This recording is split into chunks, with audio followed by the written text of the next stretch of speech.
different. Not really. It's a completely different government.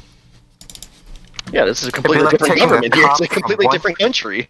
The Cobalt here is under a different sect and everything like that. I think it's more appropriate to say, like, taking a cop from one state and then just dropping them into another state. It's like, yeah, it's another state, but you're still a cop. I'm sure you'd still be chummy with, like, the other police officers there. Lorraine, we're playing a game where we have dragons, so you can really bring in the real world into this? I was making a comparison. Between what? I just joined this conversation. What's up?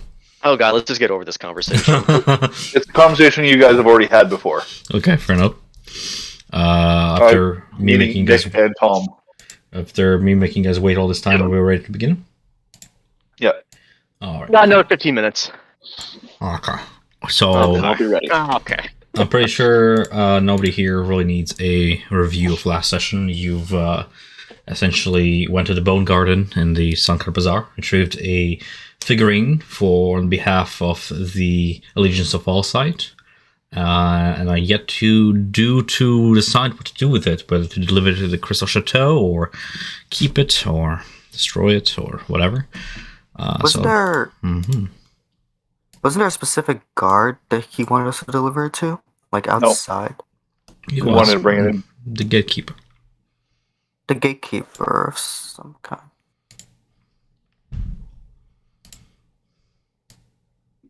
Can you identify the elephant first, though? Yes. During the short rest, you are all taking, and me, apparently. Okay. Yeah. You worked so hard last session. You did a lot of work. I know. You needed that rest. I needed big brain energy. Okay. Just stream music, don't I? Yes, I'm waiting for music. Okay. Here Music that. we go. There we go.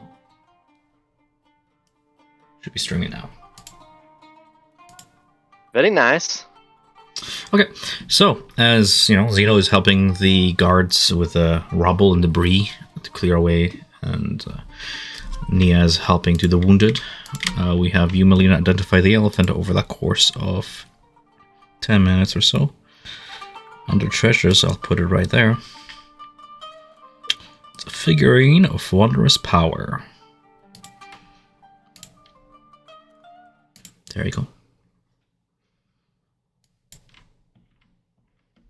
Here's a point. While you're reading that, I'll resolve the little issue I have with Spotify because it's pausing because I'm in stringer mode.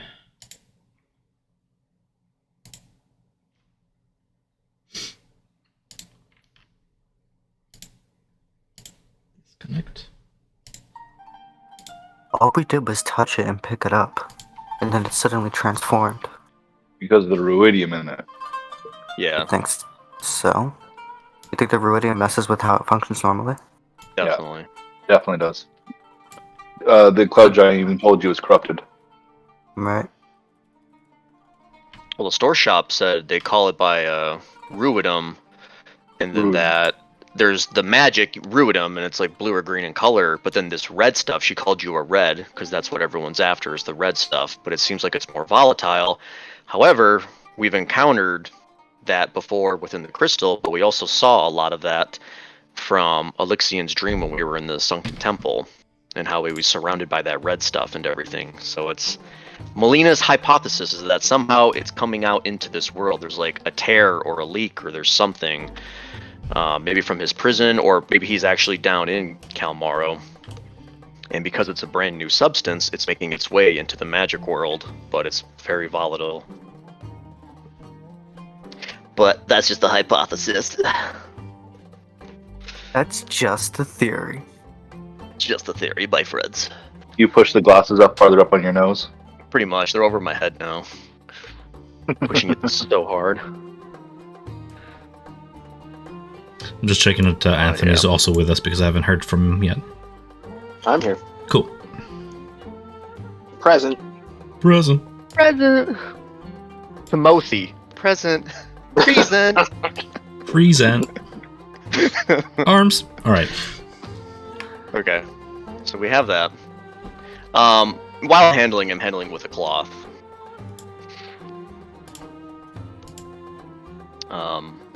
So we need to figure out what the command word is. I don't want to activate it personally. Not again. No, but it would be good to know what not to say. Chris probably knows what it is. They owned it originally. Yeah, rather than start another catastrophe here in the bazaar, maybe it's, should be nice of us to quickly take it back, just kind of make a beeline there, rather than risk something else happening and being caught with it. This is hot merchandise after all. Especially since it's corrupted with an item that with a certain substance everybody wants. Why don't you do that telepathy thing with the shopkeep to see if they know what the command word is? I'm not saying use the word, but it would be good to know what it is. Which is the cloud giant? None of them. I don't have her token yet here because it's on my phone. But if you want one, I can put one down. Sure. Yes, please. Sure. Yes, father. It would be nice to know where she got this elephant from. I mean, she's handling stolen goods. I don't know if it's her. She seems to, claim ignorance, but it would be nice to know where it came from. It's possible that the, oh my god, I'm blacking. Blacking What's the out? name of that? That's not good. Yeah, I'm not blacking out. The Vermilion Dream. It's possible that they infiltrated and somehow got their hands on it. But I figured they would keep it for themselves, not sell it. What does the rest of the party think? Are you whispering this? We're whispering this to each other, by the way, right? I mean, I'm speaking to all three of you. Yeah. Yeah. No. Just making sure we're not having this conversation within like earshot of the guards. Well, no, but, I mean, we're working for the university right now. I mean, I don't know what their relationship is totally like, but maybe we can ask the large woman over there, the cloud giant. Maybe she can, get a little bit more information out of the shopkeep. After all, she's stuck with the stolen merchandise. I just don't want to be announcing to the world like what all my forms of communication. Well, I mean, we can just speak Why to the not? cloud giant You first. have them. Wear it with pride. It's not a good idea. Why not? We want us. Hold on, but why is it not a good idea? Because it's not common amongst people. Okay. Do you feel it would raise suspicion? Would you become an enemy of the state? Enlighten us a little bit here. You've been sort of keeping some secrets, so I'm gonna start probing. Secrets from. What secrets have I been keeping from you, right? This Oh, is, sorry. Riot's not talking. First of all, Sorry. I see the how he just secret likes Riot here. it's been a secret that you don't even know my name. I mixed up your voices, I'm sorry. Well, for somebody who wants to keep secrets, and then you're asking me to blurt out your secrets, kind of hypocritical. Perhaps we should have this conversation with less ears around. How about that? But in terms of here Indeed. and now, it would be good to know where this might have come from, like Melina was saying. And the shopkeep Alright, to would know. ask her. Well, we can ask the cloud giant first, see if she can help us legally. Okay. She can, press the shopkeep. If she claims ignorance and she's ignorant or safe, then she'll give up her source. If it's just a common merchant that she got it from, this could go back a ways. But it's good to know it. Riot will speak up and. Well, if you guys press her, I don't want to be right there because she did save my life and bring me back from dying. So if you guys do want to press her in this manner, I think I'll sit over by a tree so I don't seem like I'm a part of it. You don't have to press her, just conversation.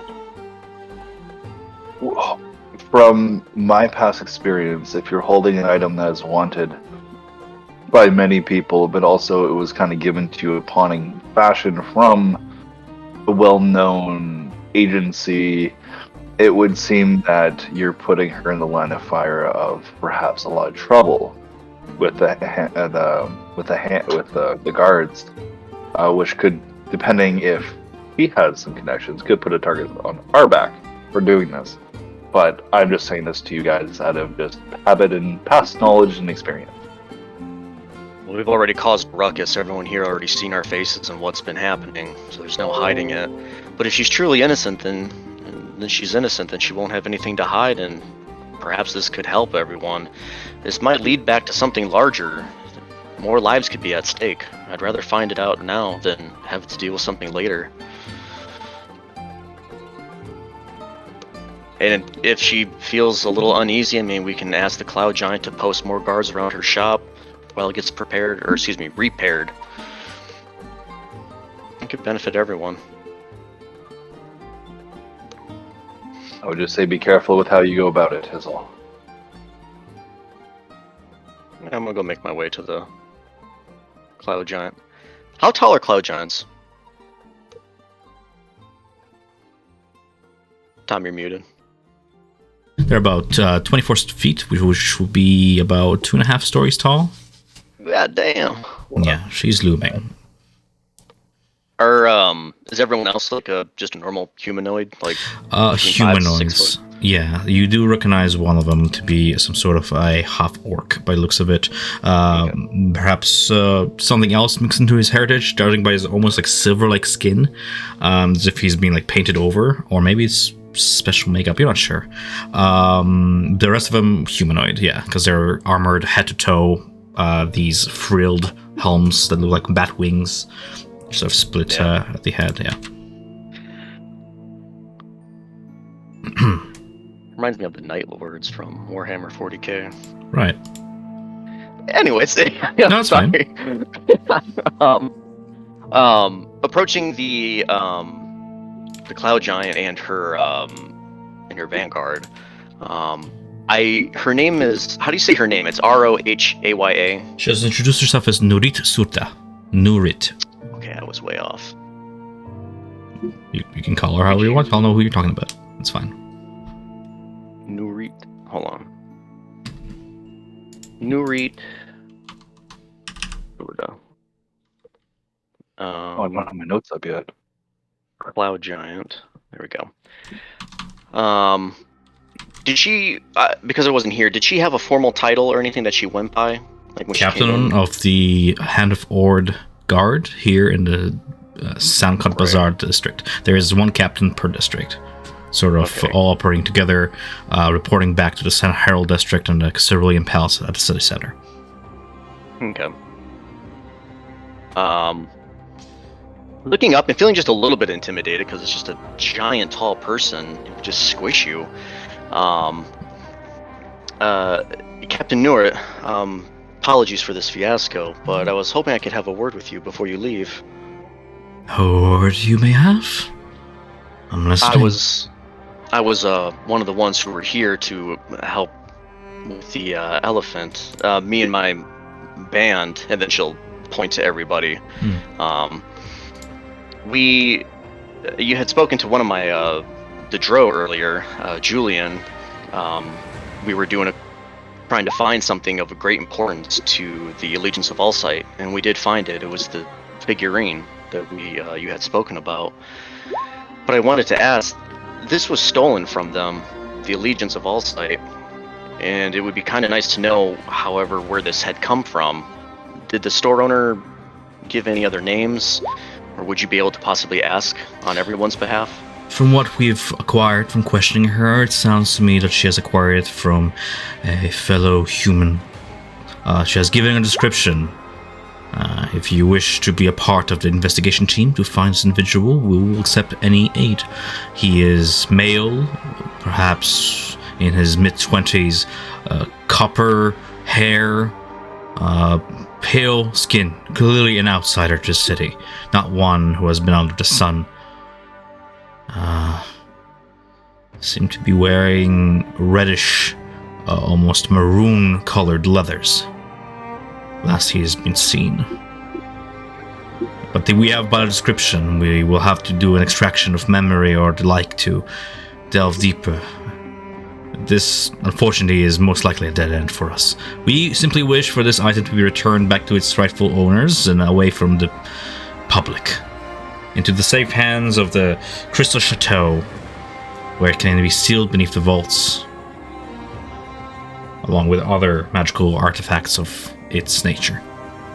Of course, that's where we plan on going as soon as we wrap up here. Thank God, by the gods, no bloodshed had come from today, and hopefully we can prevent it in the future. And if we were to find anything, we would let you know, Captain. Of course. Did you happen to, or did she, Rorosha, did she give a name? Or, excuse me, not a name, race? Identify the race? She has detailed the individual to be human. Human. Okay. She has been otherwise really uncooperative. Mostly She seems wishing... to be fiery.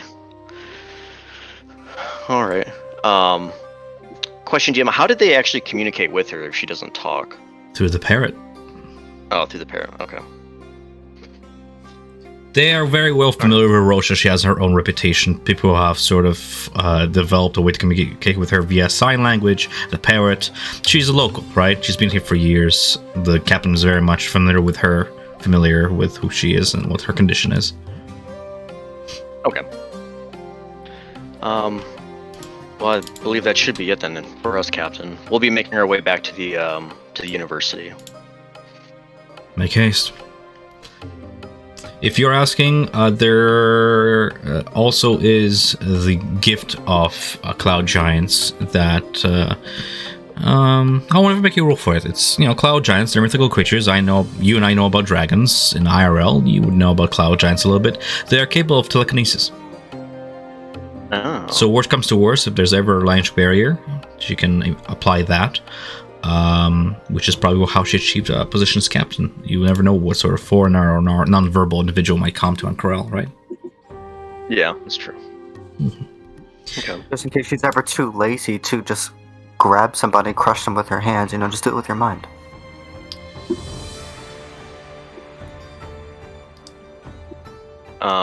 You're correct, not telekinesis, telepathy, yes. Yes. Oh. Yes, I misspoke, yes. Maybe she has both. Maybe she has both. Maybe she has both. Maybe she's born with it. Maybe it's Maybelline. Maybe it's Maybelline. Her fucking cloud hair is beautiful. Gorgeous. Well,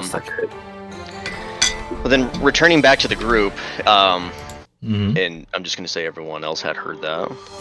Well, we have a place, we have a description of everything. It's not really known if she actually knew the person or not. We can either try asking and see if there's anything more to delve deeper, or we can just take what we have, but in a city this large, it's going to be hard to find anything like that. Or just turn it over to the authorities and let it be. For now, let's just focus on returning the statue. That's probably best. Returning the statue.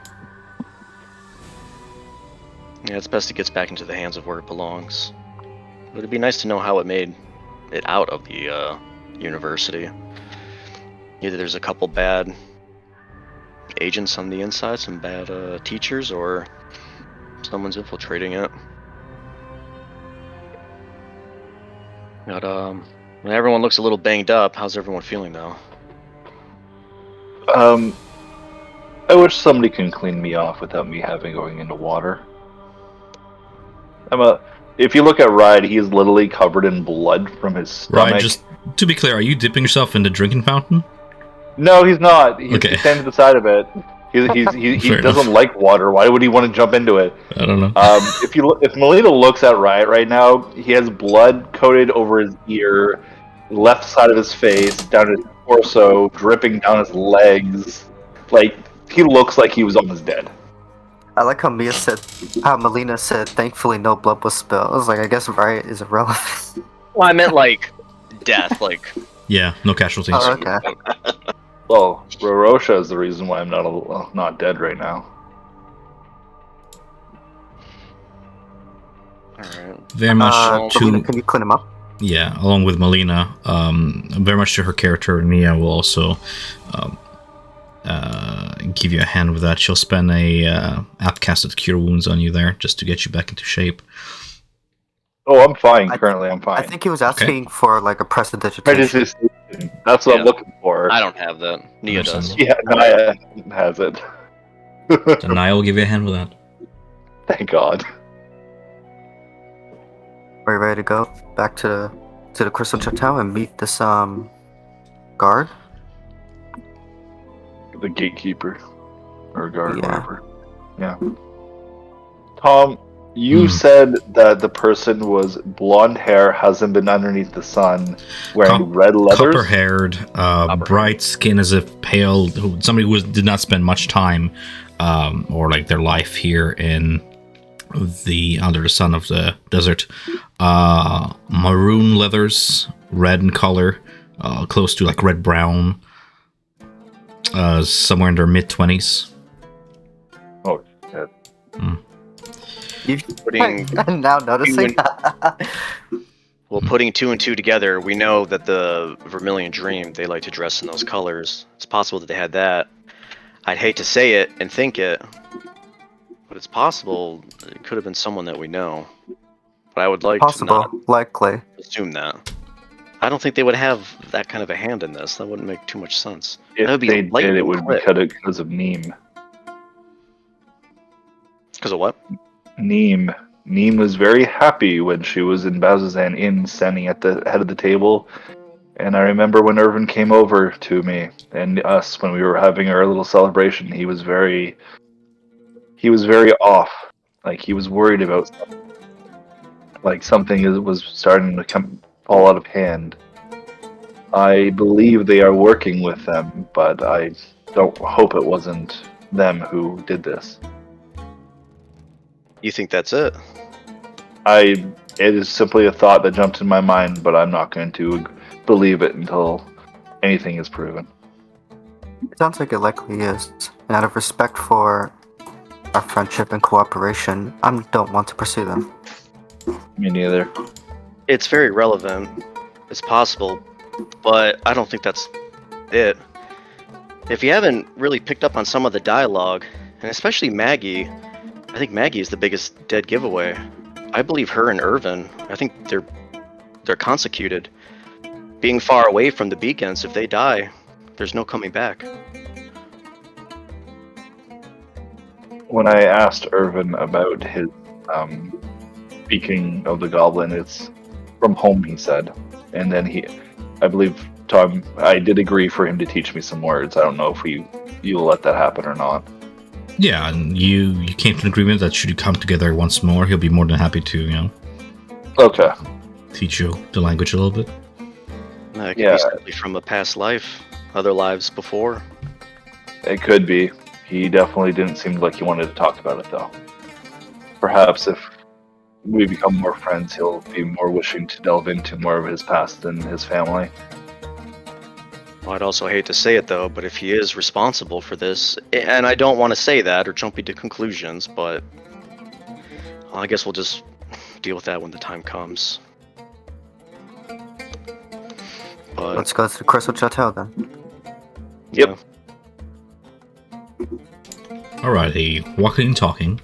You Or walk. Tom. What? What's up? You take a bite of food, you quickly swallow because we say we're going to go to the... No, I'm giving you guys time to, finalize everything. You guys make your way to the Sigil District. Eventually coming in front of the Terrace Schoolhouse. And coming past it. Where are you heading to in the Sigil District? The Crystal Chateau, you said? Yeah, okay.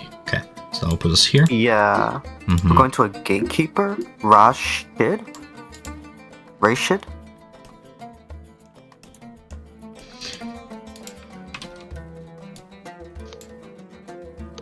Okay. There we are. Johor Rashid. Jor. J-O-R. Jor. It is a familiar name you've heard before. Once, when you spoke in under the woes of the Wild Mother, when you spoke to that halfling, she spoke to about her boyfriend Jor, who acts as the gatekeeper to one of the many gatekeepers of the esteemed university. Eventually, you make your way to the entrance, and you see two individuals there. You see an elderly man. Dressed in this the uniformal green and browns of the Allegiance of Falsight, wizardly looking, as well as a fellow halfling.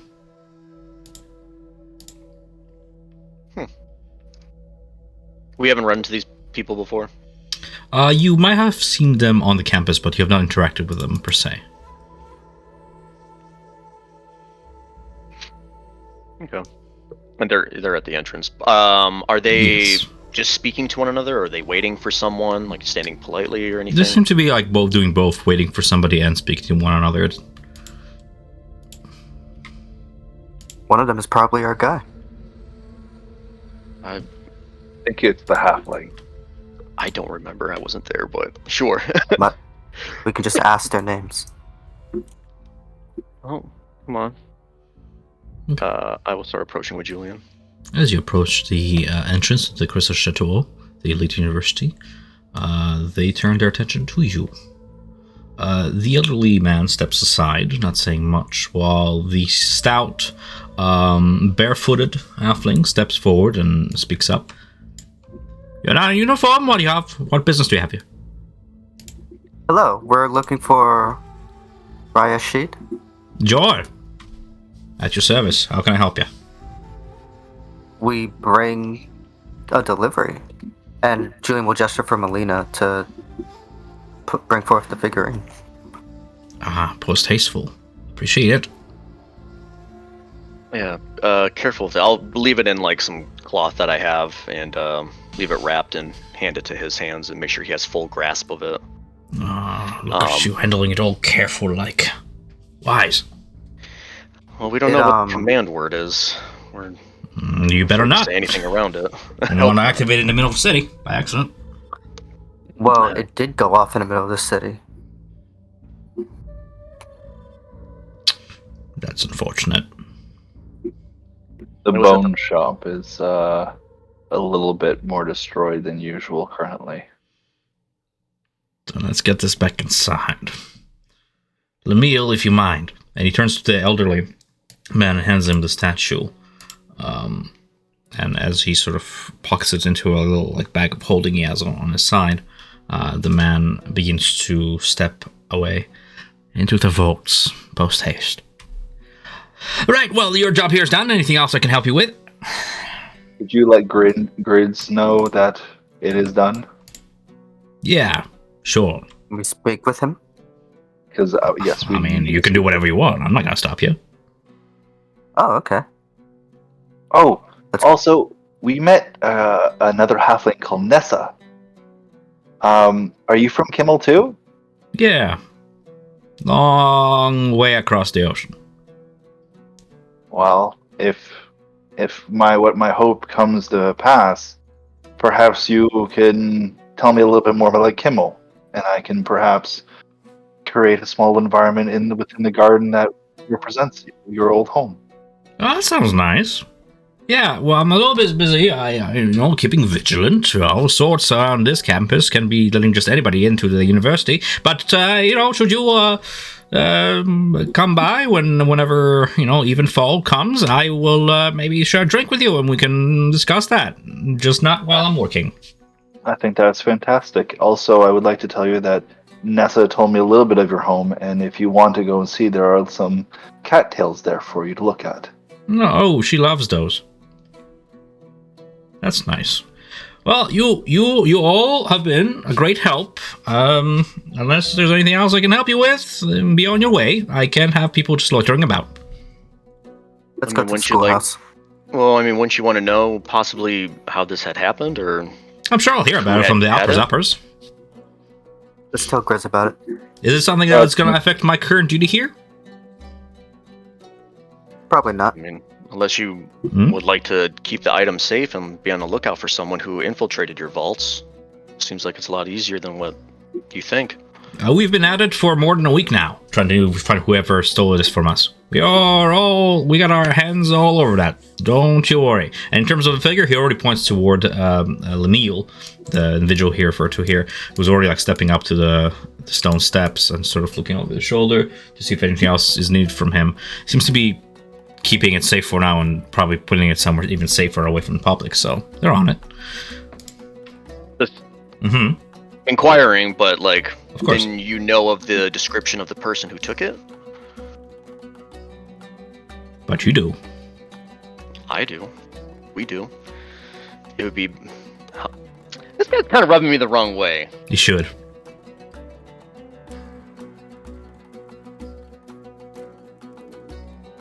I kind of want to detect thoughts on this guy, Sure.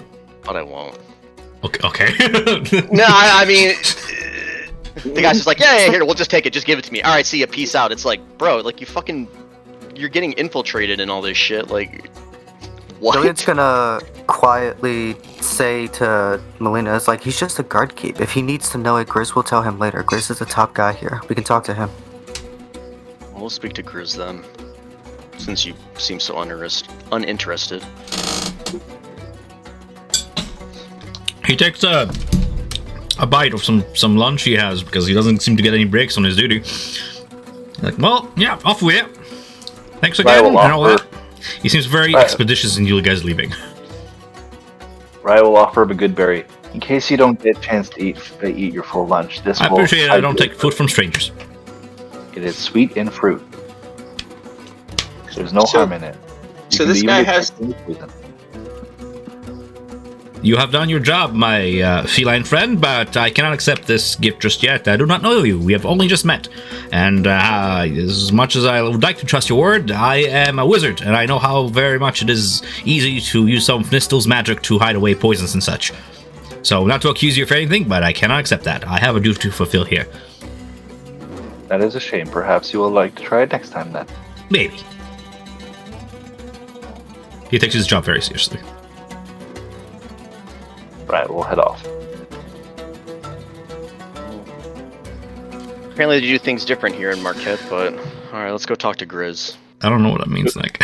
So we just I don't know what it means. Did we just give him the figurine and we're done with it? Am I following? He has it. Okay. Did you want to do something else with it, Zeno, while it's still within your view? No, I just want to understand what happened. Do none of you else? Sorry. How come we didn't just take it to Grizz ourselves? He told us to give it to this guy. Okay. Did he describe this guy? Like, Yeah. this guy could... Okay. Jorashid? Oh, did he describe it? Yes. From Yeah, from did what, Grizz... From what yeah. Grizz described to you, he seems to be match, I guess. Okay, just making sure. Mhm. Because I wasn't here, I was like, oh, we're just handing it to this guy who just the first one says, yeah, I'm him. Right. Like, what the Right. fuck? Right? All right. I feel a little better about it. I Okay. feel better about the situation. Yeah, okay. Ish. Well, we can go talk to Grizz. They can deal with the vault. It'd be good to have a conversation with them. Let them know what's going on. Describe the person. If this wasn't the guy, they deserve to get stolen from again. Why is the Crystal Chateau just letting the random dudes stand outside their building posing as guardsmen? Roll me perception check. Okay. You're questioning, why do they just let random dudes stand outside their Crystal Chateau? Well, it was a hyperbolic question. Like, why would they? Okay, fair enough. You keep questioning that. Does the wizard have his spellbook like visible, or is he showing anything of like power, like Jor, the halfling, stature? or Lemuel? Lemuel. Lemuel Lemuel. does not have a spellbook visible, but you do know, sort of looking for any arcane element. There are very intricate looking tattoos on both the back sides of his hand that sort of groove and sink into like the depths of his robes. Okay. Sigils, if you will. And he has a matching sort of tattoo formation working up from the back of his scalp toward his face, up to his face. Beneath that hood, probably, there's more of them. Yeah. Are his eyes like how in the portrait? Does he have like a clear pupil and like retina and all that stuff, or is it all one color?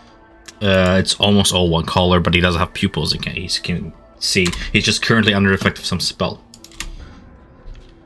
Lamil and Joe Rashid. Rashid. I need to make sure I'm spelling them correctly for your sake of your notes. Rashid. Lamil being the elderly human with tattoos, and Joe Rashid being the gatekeeper. And from their vestments, you can also tell that Lamil is of, though he looks elderly, and perhaps his tattoos even more experienced arcane-wise, he is of a lower rank than Joe Rashid. Joe Rashid having more decorated vestments, so more accented. There's a little bit of that gold trim that you saw the headmaster wear as well. Yeah. And we were returning it to Rashid, right? Everybody? Yes. Whereas Okay. Lamil looks more like a neophyte, if you will. Okay. Throughout all of his interactions, I'm not actually necessarily talking to. I'm letting all of you talk. I'm just observing. I want to look. I'm looking for some sort of illusion, or even smelling the air, to see if this is actually a halfling. Okay, go ahead and roll me that advantageous perception of yours, because you have keen senses, right? Yeah, the notes are in here, but it really only applies here. Perception. It's whenever you're detecting fiends and such. Go ahead and roll with I'll give him guidance. So I have advantage on perceptions using hearing or smell. So There you I'm go. trying to smell. Roll So- a d4 too. 15 plus a d4 from Ride, because he's giving you a little bit of that Sehanine inspiration. All right. Okay, for 12, 17. He does not catch upon your senses to be anything more than the humanized he seems.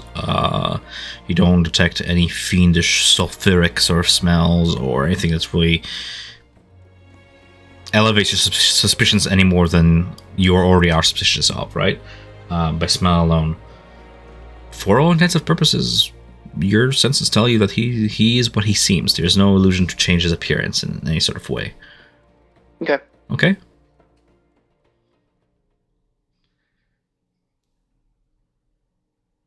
All right. Well, if we have nothing else, then let's go talk to Grizz. Let him know that everything's done. To the Grizz. Okay. Fair enough. For the sake of expediency, I'll go ahead and put you guys on this map that you guys were already. And there we go. By the way, this is the character that's going with us would be going to the ruins with, by the way. She is currently not here. She's just here because that's where she was last time she was here. But let me We're just just putting her up for Nick because he wasn't here. Yeah, Nick. They met Leonette Bardet, who is a scholarly figure that led them on an expedition into the desert and such. But you saw that in my bullets, so it should be in your notes. Yeah, I put a lot of that into my notes and have it all copy pasted in. God, sake of me, I'm in the kitchen right now. What's That's his fine. name? Murshid. The Mushrid. Is he still walking around with us? Is he allowed in to the temple? Or excuse me. He is. Okay. Not into the Crystal Chateau, because that's not where we're gonna find That's what I this, meant. but into the. Yeah. You're walking toward the Terrace Schoolhouse, which is the second university here in Ankarel. Less filtering and more open to the public, more open for those who want to join the Allegiance. It's only when you have joined the Allegiance, spent some time with them, that you're allowed into the Crystal Chateau with a more inner circle, so to speak. But Okay, Murshid is allowed. He's a guide. He's known around these parts. He has spent some time in campus. Yep. Okay, just making sure. I was gonna have some small talk with him, but we're here. Let's talk to Grizz. Who opened the door? It's open. I'm just setting the map. Oh, you were just sending them out. The office is open. You guys are well into the noon hours. It's not too late for students to be walking in and out at times. You see Grizz, Alcatrios, the goblin, sat at his desk, currently marking a stack of papers of some sort, or proving something. You return. Billy makes his way in, waiting Expedited. for his party to follow through. Yep, I'm coming in. Take Yeah. a seat. I'll gesture and be like, may I sit? Of course. So, how'd it go? Success, I believe. Since you're here. Success, but not without issue. The figurine did transform the moment we touched it. Most Wrecked the shop. most unexpected. It does seem there's a command word with it. We gave it to your, There is I don't know not, what you would call them. he says. There is no command word. We have had it in our possession for a long time. Our magicians investigated it. It was quite inert. Was inert? Inert. Inactive. We have spent some time trying to activate it, but to no luck. And you say it has awakened. Well, yeah, it did awake, but it wasn't its porcelain white. It turned almost like a violent blood red, a maroon color. Ah, I see. And also, one of the shopkeeps that we were kind of having a little difficult of a time talking to, she had called us Reds. We're always after these Reds. I'm sure the chateau has interest in what she's referring to. I'm sure you know about it. I am aware. And you lot seem trustworthy, having performed the task without stealing it. So I can go as far as to say that you hopefuls are not, as I suspected, spies for the consortium. So I will open up with some information about my aid you. The red substance. Do you know of its properties? Have you heard anything throughout the city? Not through No. this city, but back in Bezozan, there was a couple agents of the Vermilion Dream who were there. They were trying to find more of it inside of Betrayer's Rise.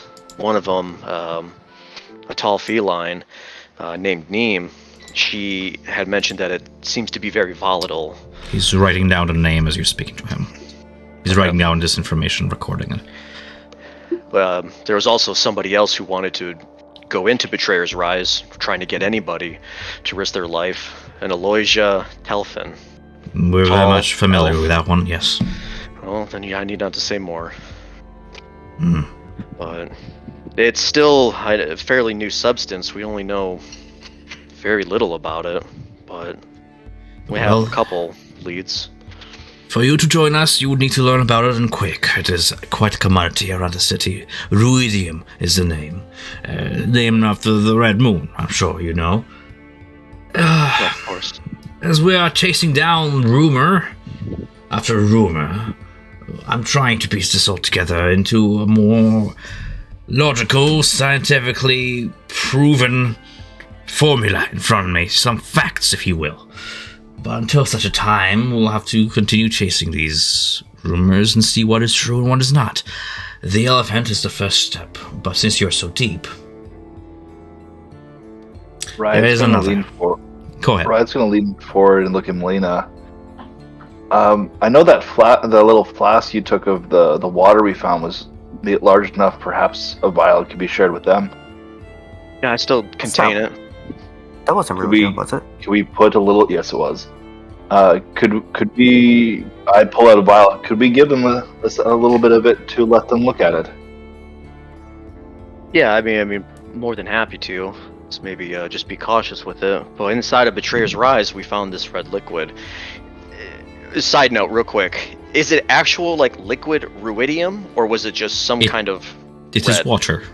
It is That's what I thought water it was. through which, when you look at it, it doesn't matter if you're inside a building or underground. When Yeah. you look through it, you do not see walls. You do not see land. You are as if you're looking through the entire planet into the open night sky, and through it you see starlight. Yeah. And whenever you sort of get it close to where Ruidus is, the second moon, it begins to sort of glow red, That's what I thought. refracting its light. Well, tell him all that.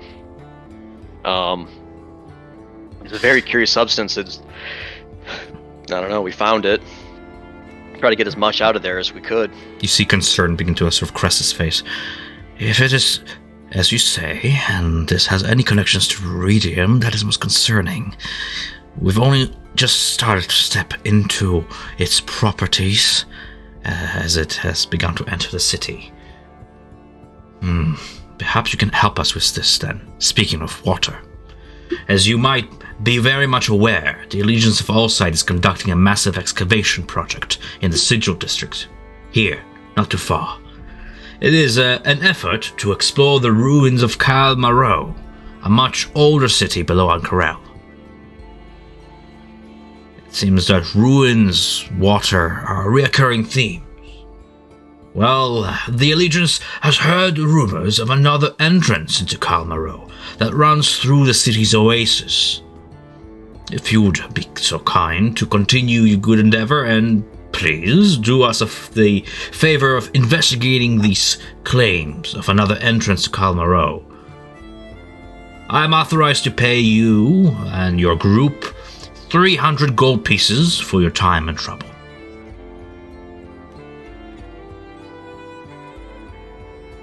Well, I'm writing this down. Sure thing. What is the completion factor to get the 300, or is he just giving 300 to accept?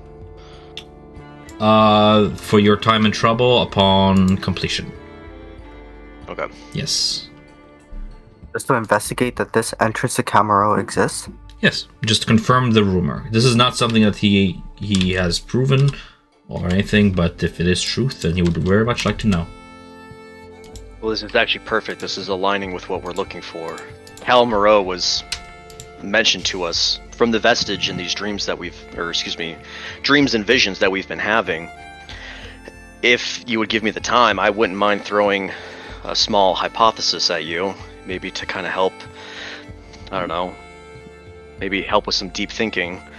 But with the ruidum, the crystal substance, the ruidum, the red, as everyone's calling it, we've been in contact with it, but when we saw it in our dreams, we noticed that it was affecting the Elixion Apatheon that we were looking for. It could be his sorrow, his hatred, his, I don't know, dying wish. Somehow it's connecting to it, and that's what's making it so fragile. And so, Nick, you were not here last session. I'll tell you the same information I'll tell the group last time his name was mentioned. As you're speaking about Elixion, he doesn't seem to recognize the name at all.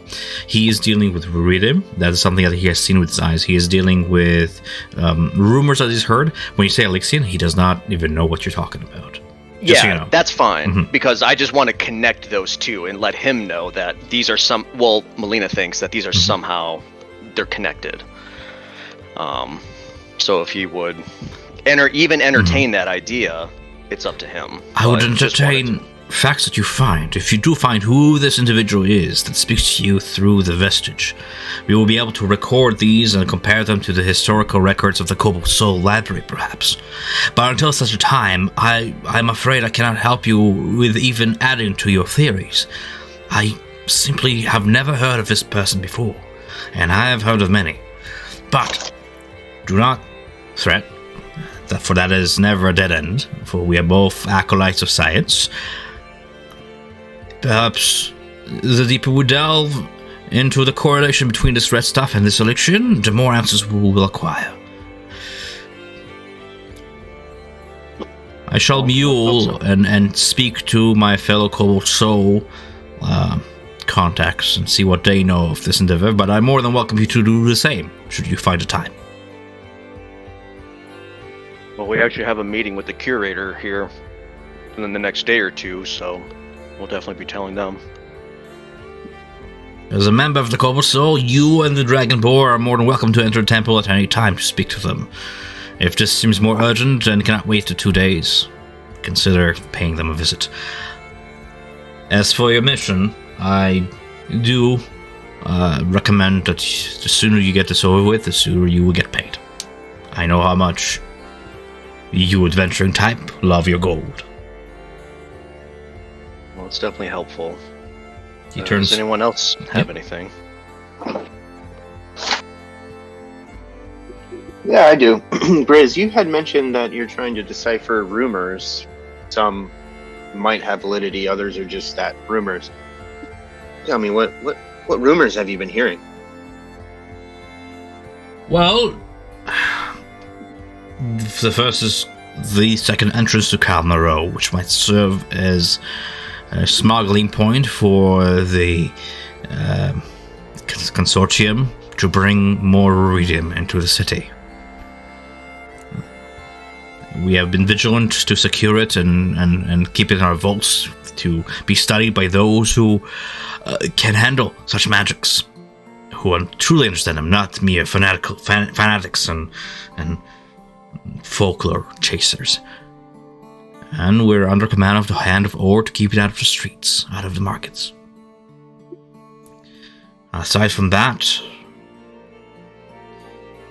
Oh, he mules over it. Oh, he seems to be... He will tell you in time anything you guys heard, but he hasn't heard much. This is the most recent development, this second entrance to Calmaro, beyond the excavation site that they have already. Perhaps you would be able to tell us this. How do we if we come across ruidium while we're down there, how do we handle it with care so it doesn't react to us? Try not to touch it with your bare hands. It seems to be volatile at times.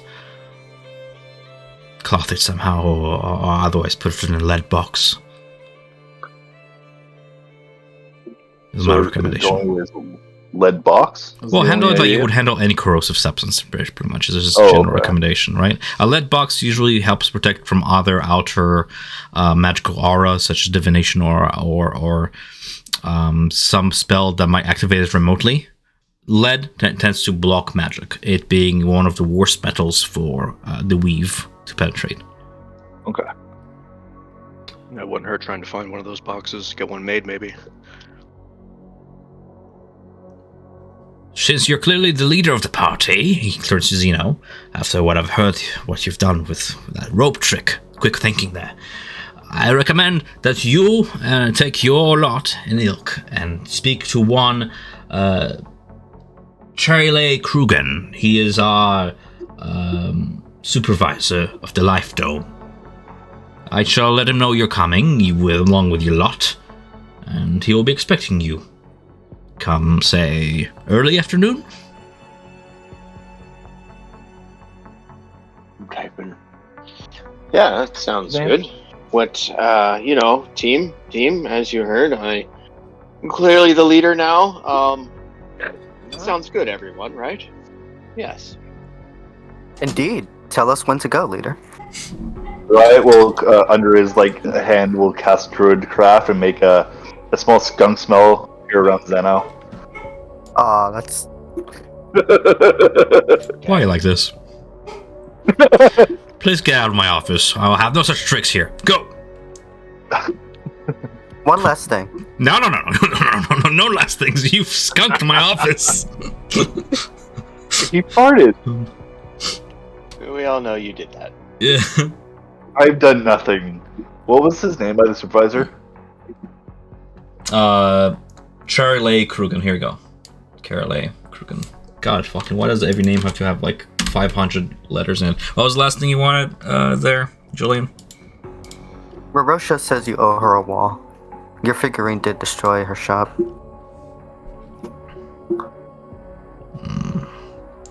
Fair enough, it is our operations and us involving her that done all this. I suppose I will speak to the right people about that, sure. Thank you for letting me know. Ewan just gives him a nod, and then he stands up. He's ready to go. No, get out. You skunk my office. Right, first going to ask, you said there's a second headmaster. What was their name? You will meet James in time. And his name is James. You have a problem with his name? No. How's that character? Right. And have you had a chance to write that letter yet? I'll get started on that. He means it. Thank you very much. He actually gets out the parchment in front of you, with a stamp, and begins drafting it. Your name? My name is Slipping Gnomes Riding. Riot for short. Riot. He just writes that. Riot of some title or other. The Burning Mountain. Off the burning mountain. And he begins, like, in front of you drafting a letter to the Emperor. And once he is done, he puts away the quill, puts some sand on it to sort of dry the ink, blows on the parchment, and waits for it to dry, rolls it up before sealing it with a wax seal. You can see it is a green seal with the eye of the allegiance, and he hands it to you.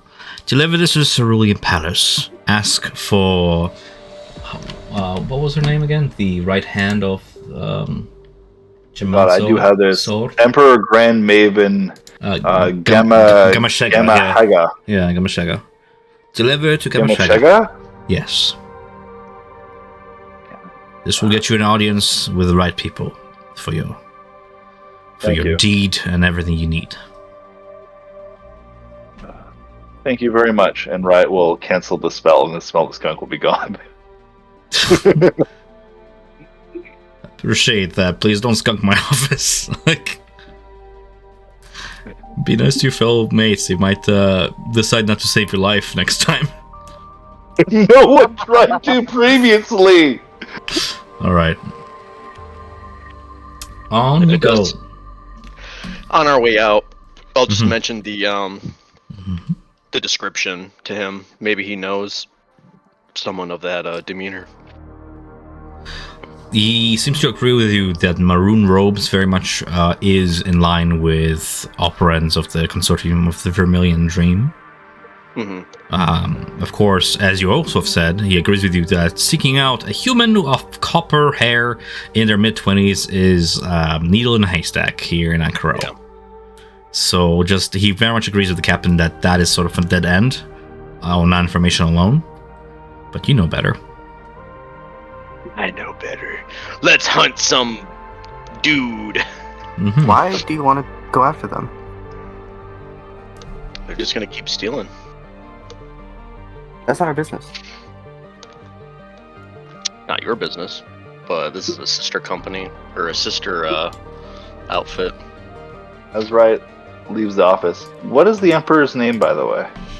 Jamon Saward. Thank you.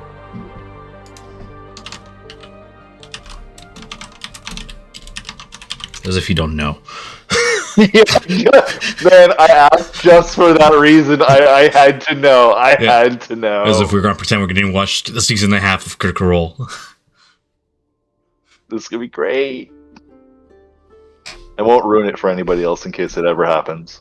Just so you know, your character knows nothing about them, so if you want to do the whole conversation of who they are, so. The Emperor of Ankarel, my friend. The leader of this entire city. With whom you shall speak. In order to acquire the deed required for the temple project he wants. Which, right, as far as I understand, you want to do it like in the bows of the Wild Mother, like over here, yeah? Yep. Just so Go on doing the bows. Kind of want to take the property and then create it and they kind of expand trees, like create more foliage and everything like that. And you said it was 1 mile for your spell? A mile. Yeah. How many feet is that, my American friends? How many what? Feet is a mile. 5,280. Oh shit. 5? You know that off the top of your head? No. I was gonna say around No, it's 5,000. not. It's not 5,000 feet. How many? 5,280 Mile. feet is in 1 mile. I do this every single day. No, for no, no. work. I try. It's more like my disbelief. Sorry, I'm not questioning you. I'm more like Jesus. 2 feet. 5,280. 280. That's a big fucking spell range. Wow. Man. So wouldn't that mean I that spell that I did in Bazzoxan would have literally covered all of Bazzoxan? Yeah, certainly. It's just that Bazan was on the cusp of the Betrayer's Rise. The Betrayer's Rise is a wound. But that's a big, you would affect a good 75% of the city with your one spell. That's dope. I guess I kind of need to ask Jamont's order for this before I do it. Just a little bit. Wow, that is a big spell, Nick. Holy shit. That's like Big-o. 2 Huh? I said it's big-o. Yeah, it's fucking big. Whoa. Alright. Good thing it's not like a fucking circle of death or anything.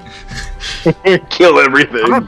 I'm impressed you knew that range off the top of your head. I He's, was gonna say around 5,000. What do you do for your job, Nick? You're a I'm a surveyor? land surveyor. Yeah. Oh.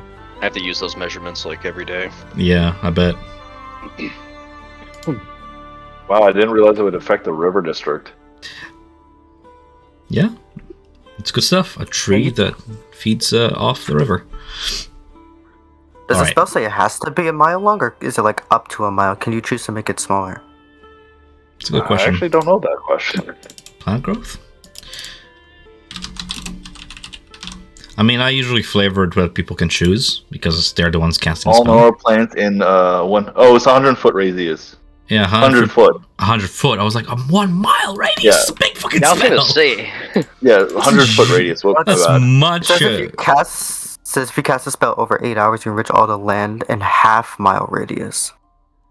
So it would affect half that, so 2,000. So yeah, it's still up to the reverse district. It's good to know that it's gonna have a big ol' effect. That's good. Which is only thematic to the Wild Mother. I'm all for it. I just need to know for myself sort of to be like, describe the results of your actions later on. Good stuff. Alright, the party is heading where? Do you guys want to head to the river district right away, or do you wish to do anything beforehand? I know Nick said he wanted to chat with Moshid for some reason. oh, I was just gonna say like you're probably getting the most adventurous time out of this, and hanging out with us, elephants and big business. It's probably not in your norm. I hide when hiding is proper. But yes, I would much rather prefer to keep to my city guide duties. Well, you're hanging out with us now, pal. Hey, Mashita, are you hungry? I could snack. Right, I'll give him a good berry. Oh, sugary goodness. He's like nibble on it like a fucking mantis.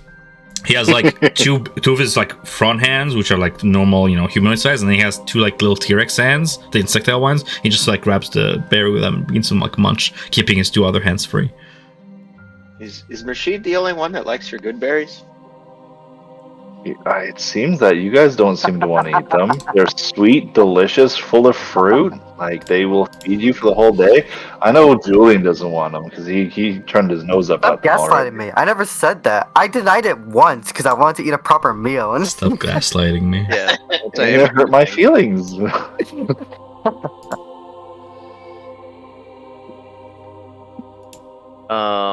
Also, if he still has one of those potions that give you the benefit of a long rest, I'll trade my spinel that I have for that. Your what that you have? Sorry. I have a spinel, a gem. Oh, spinel. Yeah. And I said it was 50 gold pieces, right? Was it 50 or 100? What did you mark in your inventory when I told you? I'm trying to think of what. Let me look back. Let me go. Yeah, my notes here. He'll trade you one potion for the spinel. It's a shiny you can trade. Potion of Watchful Rest, 100 gold pieces. Yeah, he'll trade you one spinel for it. Okay. You remember what it does? Yeah, you can stay up all night, and it gives you the benefits of a long rest. Mm-hmm. He also still has his beard oil. He sold out his chachkas. Oil lamp of the deep. Gleam weave cloak of many fashions. The Misk of Strand. Dark shard amulet. Smoke pipes of monsters. Sedatives. Fusaka spice. And Does booze. that just change your clothes? The Cloak of Many Fashions. While wearing this cloak, you can use a bonus action to change the style, color, and apparent quality of the garment. While wearing this cloak, you can use a bonus action to create a moving illusory pattern within the cloth, like looking at benzene on water sort of thing, or like other illusory sort of effects on cloth. Do you have to attune to it? Nope. Ooh, how much was that? 75 gold pieces. 75 gold pieces? Mhm. I'll buy that. Cool. He sets up his little out of a box shop, and you guys trade gold, and he just sort of throws a coin back into the chest of many things. 75, so that'd be 5. 75. So, for the sake of your treasure and stuff, you want to put this under your features. I know Nick is doing a really neat thing where for his character, he puts all his magic items in a feature on his sheet. So that can be helpful if you want to do that. How do I do that? He makes a feature and just adds the text. That's what he does. So Okay. I just saw that. I was like, that's neat. Oh, over here. Okay, I see what he does. Okay. Mm-hmm.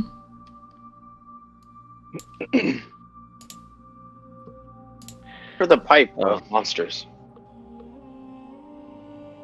How much for a pipe of monsters? Smoke pipe of monsters goes for 10 gold pieces. 10 gold. I would like to start smoking that thing right away. Here's Sure. 10 gold. He sells you one. While smoking this pipe, you can use an action to exhale a puff of smoke that takes the form of a single creature, such as a dragon, a flump, or a frogmouth. The form must be smaller, or small enough, rather, to fit a 1-foot cube, and then loses its shape after a few seconds of sort of becoming an ordinary puff of smoke. The smoke pipe can be loaded with all sorts of tobacco varieties, both magical and otherwise, so it functions as neat as cigars and stuff, if that ever becomes relevant. Here's the text for that if you ever want it. For the sake of the effect of the blowing out monsters, you don't need to load it with tobacco. It's magic taking care of that sort of thing. Am I still getting the tobacco flavor and the aroma? Yeah. Perfect. It scratches that itch. If you didn't have an addiction before, you're going to develop one. That's what's happening. I'm gonna start puffing out little variety of. Yeah, what's going on in Pittsburgh? You guys okay? Just projecting your traumas onto your characters? Hell yeah. Yeah. It's been a day. For sure. Alright. Right, since you were asking, you can see that this office in silver lettering bears the name of Grizz Alactros. Across from you, over yonder, is another office. Above the door is named James Cryon. Cryon. Oh, we gotta get to that. Cryon. And okay, I don't know what he is yet.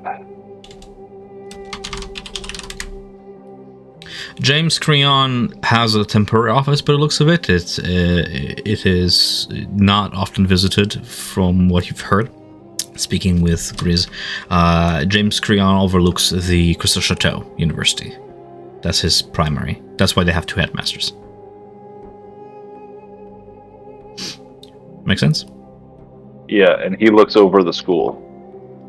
Yeah, these are both schools. The Terrace Schoolhouse here is just the introductory, more open public school, whereas the Crystal Chateau is a more affluent for the nobles or the more highly educated, those who can afford it and such. Okay. So it's more restricted, is what I'm trying to say.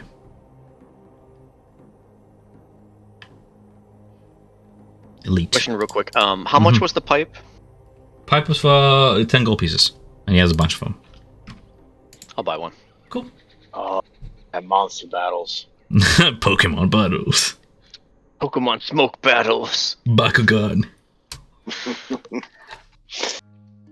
Let it rip. It's just what do they call those machines that fuckboys smoke all the time? You know, on the one about vapes. Vapes. Let it rip. Yeah. What's the name of these pipes again? Smoke pipe of monsters. Oh, smoke pipe of smoke. Putting in my inventory. Smoke pipe of monsters. I think I just they're- wrote book. Book of fashion. I just wrote that. Yep. Many fashions. Yes. Oh, many fashions. Okay. I can make handouts for them later on if you guys really want. I don't know if that's necessary, but Yeah. your boy. Oh shit! But I do.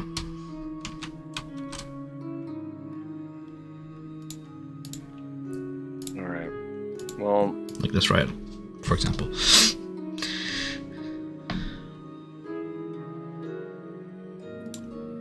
All right. Anything else before I close Murshid's chest of many things? I don't think he has anything else in there, any more magical items or anything. No. He's been spending 2 days with you guys. He didn't really get a chance to restock or anything. He's sort of making his money right now, fulfilling his duties as a guide. Okay, perfect. Aha. Wyatt will change his outfit and make it look like he's one with the community. So his armor is now vanished and now looks like clothes. What does that look like? So he's going to have kind of like a green top, a light green shirt, and it's gonna be like trimmed with blue, and there's gonna be like little like specks of starlight along the trim. And he's basically going to have it coming down just above his stomach a little bit, kind of like a half top, and then he's going to have those like Aladdin billowing legs kind of pants. Oh, the harem pants, yeah. Yeah, the harem pants, and because you he's have going to have that, the like, drop the crotch that the MC It's like, Hammer yeah. drop crotch. Yeah. Yeah, he's gonna have like the Aladdin look basically with his shirt and his pants. Shoes with bells on them. No shoes with bells. He's just keeping normal just cloth shoes that are like Nice. the coloring is green, blue, and that's basically it with like Starlight along them. Yeah, just like Julian, you dress to meld with the more affluent, noble kind of Ankarel, which, ironically, fits in. Alrighty then. With that all being said, right? mm-hmm. Rip. Coolio. So, guys, with all that being said, anything else you wish to do? Like, what would you like to do?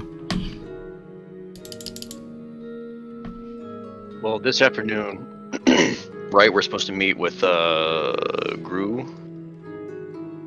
Krugen, sorry. Krugen. Yes. That's this afternoon. And you've asked, I would imagine Melina would have probably asked for a description, right? Yeah. Yeah. Yeah, it just goes without saying. He is the supervisor of the Life Dome. He's a gnome. What's the like demograph? I can't remember for The demographic of Ankarel? Yeah. Mostly. Go for it. No, I was gonna say, go ahead. Mostly humanoids of the human or half race factions. No drow. Absolutely none. No dragonborn that you've seen, save for the minority races here are tieflings, a few dwarves if you've seen, especially warrock dwarves, plenty of halflings and gnomes, especially around the campus area. But mostly of the human being Marquesians being humans, and Marquette, the entire continent, being of human origin. Yeah. Does gnome and halflings, do they tend to be like come from outside lands, or do they actually have like somewhere out of Ankarel, like another place? Kind of like how the Underdark stretches the entire world. So gnomes, dwarves tend to be a minority everywhere where mountainscapes are, because those are sort of the entrances to the underground, wherever riches may be found in the rock and soil, and they tend to be traders too, right? Gnomes would have probably came here by ship from Taldrore, rather than native to this land, yeah. But they tend to be the more adventurous type too. Like gnomes really live life to the fullest, so exploring around the world is not unbeknown to gnomes. So you pretty much find them in large groups everywhere at this point of the world. Word. Okay. Well, just curious. Something I mentioned last session, but you weren't here, is that Julian was getting a few like weird looks because they're not used to drow being here. But in terms of tieflings are actually much more welcomed here than anywhere else. Even, Wildmount is more or less cautious toward tieflings, but I see in the Empire there were some mostly feared. Here, they seem to be making their home here, sort of really much accepted. Ah, my people. Mm-hmm. Okay. Well, we have the appointment in the afternoon, but until then, we got a little bit of time to burn, I think. Why are we meeting this gnome person? I don't remember this. To go find and look into the ruins of Kalmaro to find another entrance and to kind of confirm everything there. And then that's also kind of where Elixion was kind of hinting and showing us where to go. Lorien, his, Lorien actually has a good point too, where we know that Melina wants to work with Allegiance, it being a sister faction. Riot has his own motivations as well, especially if he wants to establish the Temple of Malor. I would like to ask though, in terms of Zeno and in terms of Julian, do you guys have anything that your character would like to do that is perhaps not this necessarily? Just so it's not like, oh, I'll do whatever the party wants to do, I was just I didn't recognize the name. I knew that we wanted to investigate the ruins in the Life Dome. I didn't recognize a name of contact. I must have missed that before. Okay. So I thought this was a completely separate thing from investigating the ruins. I was like, wait, what is this? For me, no, I don't have anything yet. I'm still sort of just getting acclimated to this city. Perhaps if we come across somebody or enter into a new area, I'll find some sort of inspiration to pursue something. But so far, no. Though, talking about the excavation, maybe I misunderstood when we first entered this area. I'm pinging the map here. This up here is the Life Dome, right? Yes. It is a very... I thought that this right here, I thought this was the excavation site, unless I misunderstood when we first entered this city. So that is the primary excavation site of the Allegiance of All Site. What Grizz told you is there are certain rumors that he wants to confirm that there's a second entrance, because this is a primary entrance to Cal Moreau. This is what they're excavating here. They want to see if there's a second entrance through an oasis that he has heard of. He want to see if this is true. I understood it backwards, where they were trying to excavate to find the second entrance, but now I understand. Right. Got it. As we're walking from place to place, Julian's still going to be keeping an eye out for any sort of sign or contact of the Myriad. Roll me a perception check. Riot will also join with that. You can roll with that pseudo advantage, or you guys can both roll. I'll take the highest of the two. Let's both roll, and I'll give myself guidance. Sure. Helping one another, looking for what specifically, like sort of like thieves' cant and stuff, like graffiti on the streets. Okay. That plus like you kind of make sure. Or if there's like a store sign that maybe secretly has some kind of like symbol that's like that looks integrated to look casually. Mm-hmm. Just like in Bazilzan. Okay, so a 15 and 18, 19.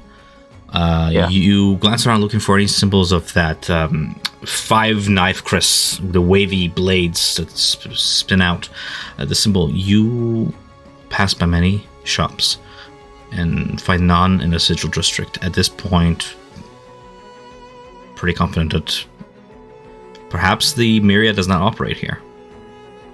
I was trying to look for not Myriad symbols, but like other symbols, because I already knew that Myriad wasn't here. I was looking more for Thieves' Cant, like things that the Veal might use. The both of you do find Thieves' Cant, however. Not associated with the Myriad per se. No, nothing to obviously point out a symbol.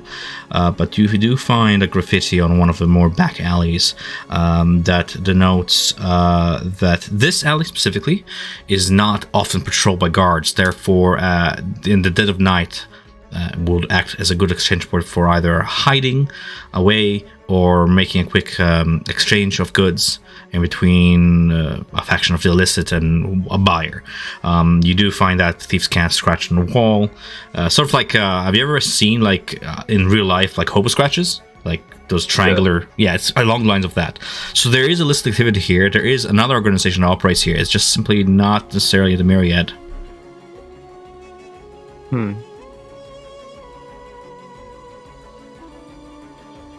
I told you earlier before we left Bazilzan, Julian, that they don't work here. This is a different area.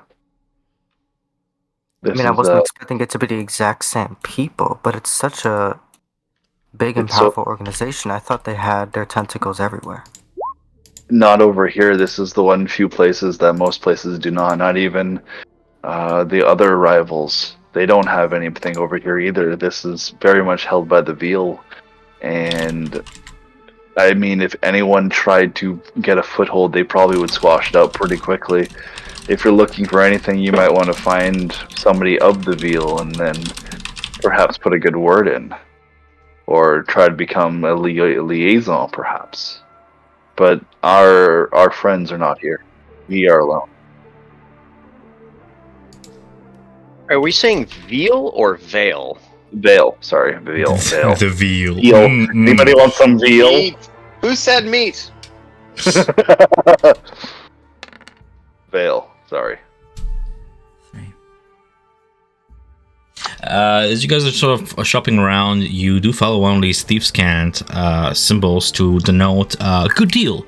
You're not too sure what that means till you arrive at what looks to be a merchant stall set up away from Sunken Bazaar. Again, one of Murshid's people, these three queen, and he seems to be setting up a small apothecary here due to throw away several potions of healing. He sells them for 10 gold pieces each. How many? There we go. You see, because they're going, this is like a very quick sell. Maybe I've set up in the last half an hour or so. There's only 3 left. Riot's going to take a quick look at them. If they are, he'll buy them all. I'm up. You're taking a quick look at them. Sorry, and what? Riot is making sure these are health potions, and if they are actually true health potions, he's buying them all because of his herbalist kit. They look like true health potions. Riot will buy all 3. You spend 30 gold and buy all 3, and the insectile quickly is like, using his translation crystal, is like, thank you, and then like quickly sits away and moves on. As you guys are making your way into this little district and beyond. Do you guys take any specific paths, any sightseeing, or do you guys sort of beeline into the river district? Remind me, Melina, how come we've entered this city and we haven't hit your Cobalt Soul? How come we don't visit there? Are you really waiting to be summoned? Well, that's what Question had said. We want to talk to the High Curator there.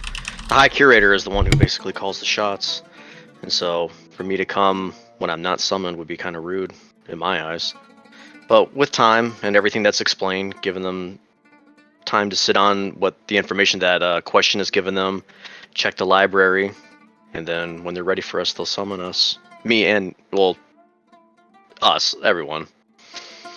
Okay, I mean, it is your guild. You know what's best. It just seems so unwelcoming, but all right, it's your politics, I suppose. Everything happens in due time. The library works in its own ways. Sometimes a little odd, but it has its systems. I mean, for me, it's better for me to be on the streets right now, figuring out everything that's been happening with us in Bazoxan, now possibly in Kalmaro. The more I can find out here, the more time I spend in the field. Helps them back in the library.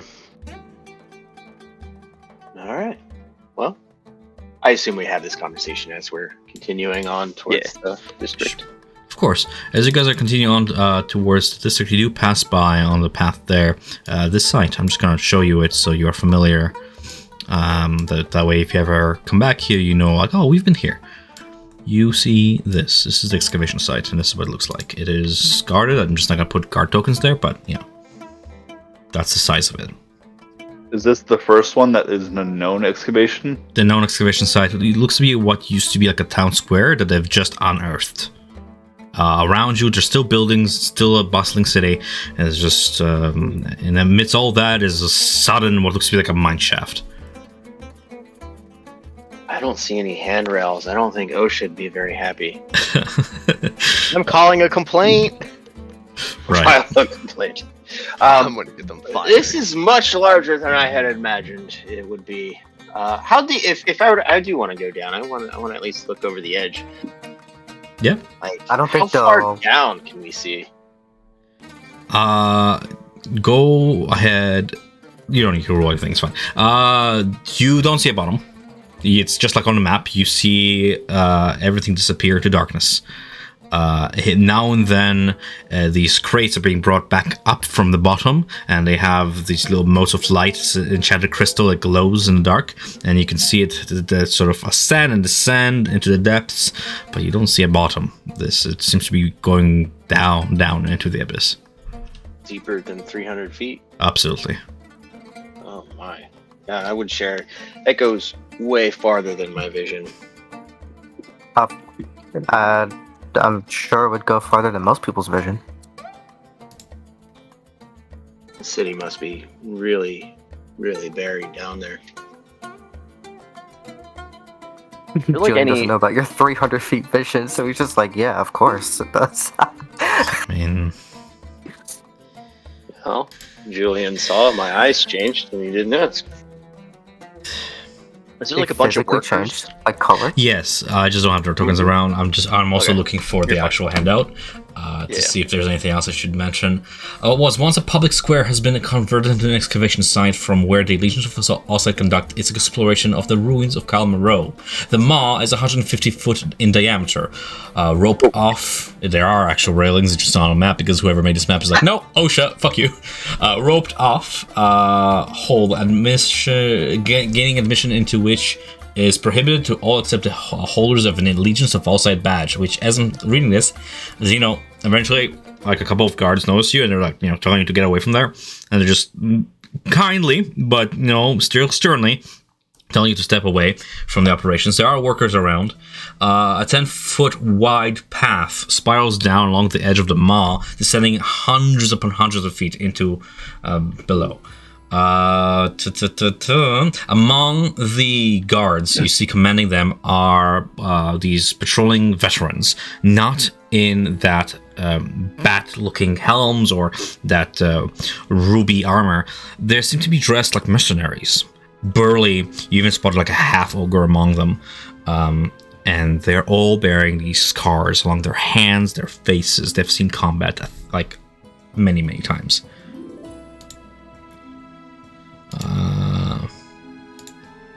Sure.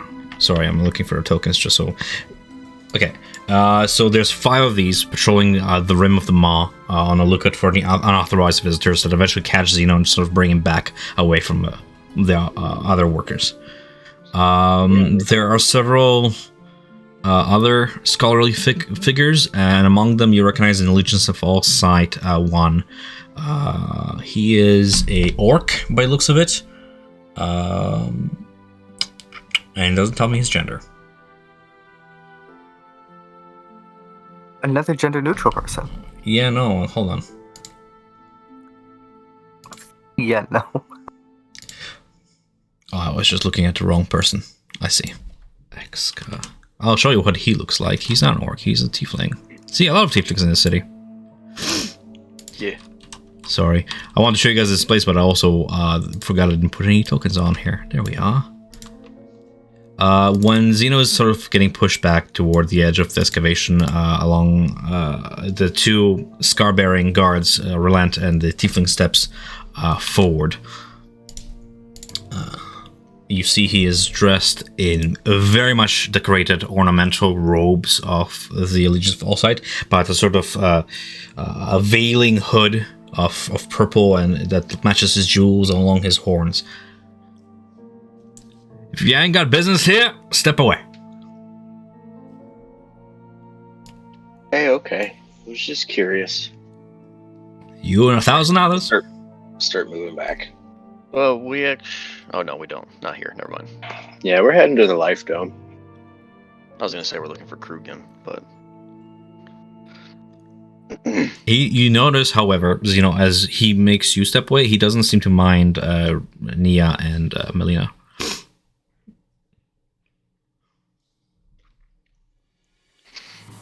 Gotcha. Yeah. I suppose you just have to be wearing the right clothes around here. Oh, it does have its privileges. More and more politics. Alina, does the library have allegiances to the Vermilion? No. She's wearing You think her Venus- blue robes.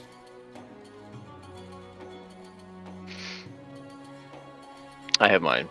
quote-unquote uniform. There we go. Spawn these in. Although it's from the more Empire side things. Doesn't look fashionable like you in this place. Ain't got that drip. Gotta wear the right drip. Got that. But like in these boxes are like kind of put up to the side. Is there like Right, they're jealous of us. artifacts? Is there like stuff they're bringing up, like of showing Calmaro and anything, or is it just like rocks? You investigate one boxes, make a show of it to be like, I have business here. Go ahead and roll me a perception check. Investigation, actually. Go for it. Okay. At normal. Okay, you notice the most obvious that whenever boxes are being brought back here, they are soaking wet. They are waterlogged. In some of the boxes, you see what is unmistakably elven-fashioned vases featuring elven art of various kind. Some very rusted weaponry where the wood has rotted away. Stonework bearing what looks to be like portions of murals, again in that elvish style. Very elegant and curving in waveforms. You're not too sure what the complete image is, but you can totally tell it's a smaller piece of a mural. Vases, other archaeological goods of that sort. Okay. Most of it broken. Look at all this. It's from Calmaro. It's exactly like how Elixion had said. Even in our visions, you could even just see the hint traces of it. Isn't this exciting? And then she's like genuinely like nerding out. Like all this time, this place is, what would have been lost. We're able finally to tap into. So exciting. Yeah, that is another sign. It does seem like we're getting closer and closer to Elixion. Right, you got your swimsuit ready? You just hear a hiss come back to you. Oh, it's something I would prepare for. We are going to the Life Dome, and it is surrounded in water, but it's just truly amazing to interact with something from so long ago.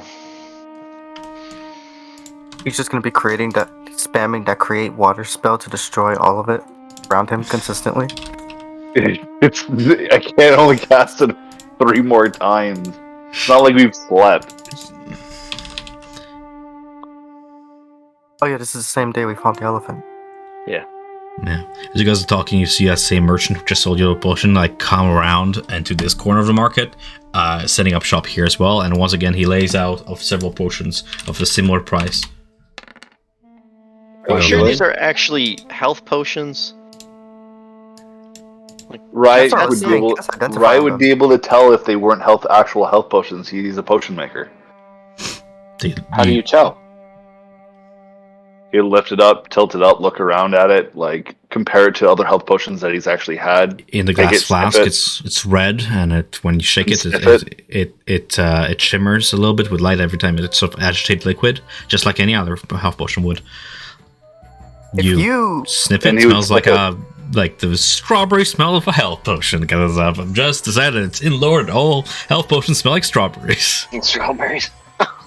If you wanted to make a fake health potion, what would that process be like, and would you be able to identify any of the tales of a fake one? Riot should be able to, yes, given his expertise as a potion maker. Riot would have been able to figure out which potion at the Jigao, which one was the correct one, just simply by looking and inspecting them. But this guy rolls up with more health potions, right? You said? Yes, he and you're certain this is the exact same guy, even though most 3 queens sort of kind of look the same, them being a colony sort of race. This one's wearing the exact same sort of bright pink shoulder on with a blue cape. And you just set up another shop on another territory. But didn't he say that he only had 3? And now he's returned with He didn't 4? say anything. You just approached him. You saw all 3 potions and buy all of them, and then you left. And he followed us? What does Mushid think about him?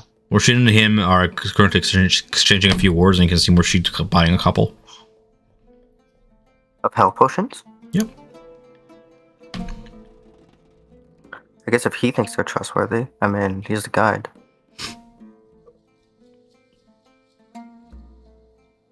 That just seems awfully cheap. And gold pieces. How many does he have left after we should buy some? 3. I'll buy 2 of them. I'm gonna keep them separate from the health potions that I currently already have. Sure.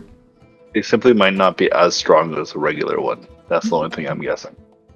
This merchant of this mobile apothecary is selling these potions that were due to be thrown away. Why would they be due to be thrown away? Because they're almost out of date. What's the expiration on this? Wait, health potions expire?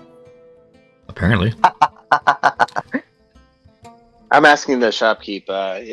What's the expiration? Do you predict? They're still good. They're still good. They're still good. Okay. Trust me, this is a bargain.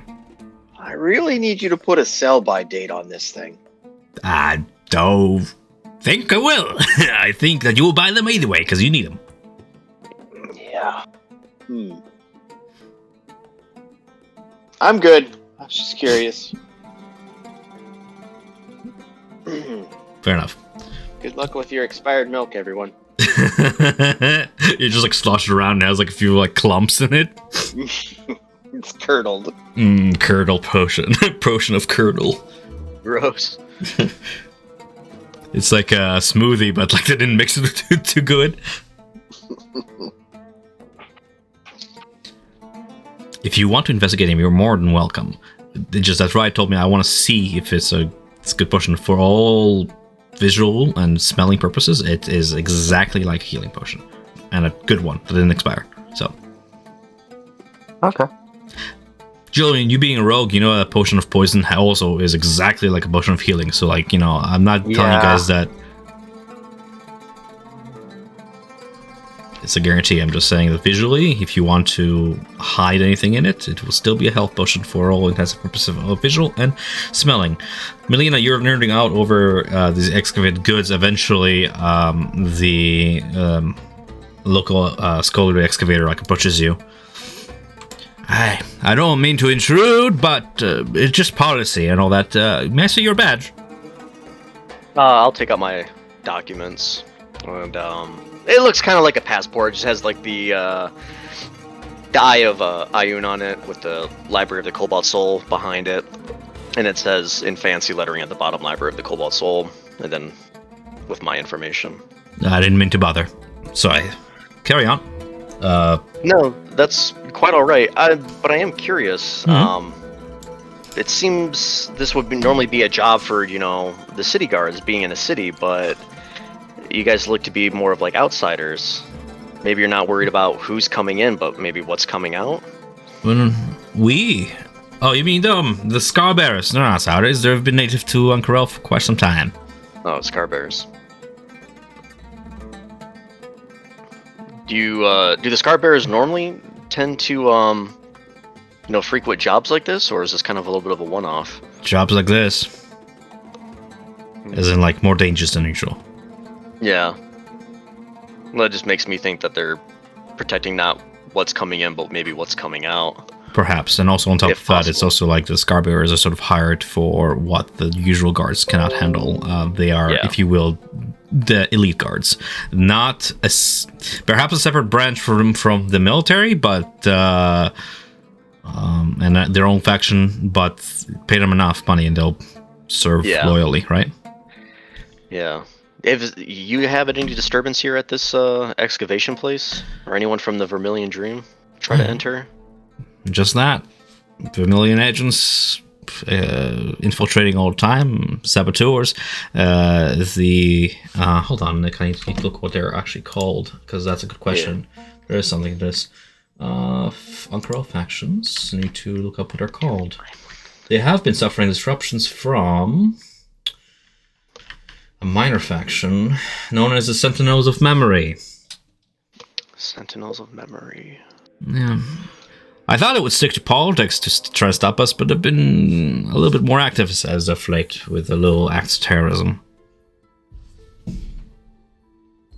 All right, hold on. While I'm typing all this down, the Sentinels of Memory, they're like a little off branch of the Vermilion Dream. They certainly work with them. Oh, okay. Like a sister faction then. A sister faction. If Okay. what the Cobalt Soul is to the Yeah. Legions. X. They're nothing more than a bunch of fanatics who believe the sunken city beneath Ank'Harel isn't some grand ancient wonder, but what was it? A prison that must be kept and sealed at all costs. Wait, isn't this excavation site owned by the Vermilion Dream? No. Allegiance. Oh, I was gonna say, the Vermilion Dream, like, how big are, like, so you have the Allegiance of Allsight in the library, like, they're big hitters, like, they're big giant factions, very Yes. large, Yes. and ever expanding. How big would you rate the Vermilion Dream is to that, like, on a The scale? Vermilion Dream is a neophyte faction that has only recently sort of developed. Very small, comparatively very secretive because of that. Yes. The sort of like a moving base faction, if you will, not in one place for too long and operating remotely and secretly. The Sentinels of Memory are much more ancient in that. They used to be a political faction, being part of the Emperor's inner court, and still are. And sort of sticking to pushing their agenda politically, but as of late have been more claiming responsibility for more active actions. The Sentinels of Memory, their main agenda being to stop any of this excavation nonsense that they believe is serving to unleash upon Ank'Harel some threat. They wish to let what is buried, the past, die in peace. That is sort of their agenda. They believe this place is a prison that must be kept sealed at all cost. And they are they have a headquarters actually, which is in the guided district, not too far away from where the Cobalt Soul is, the Tower of Memory.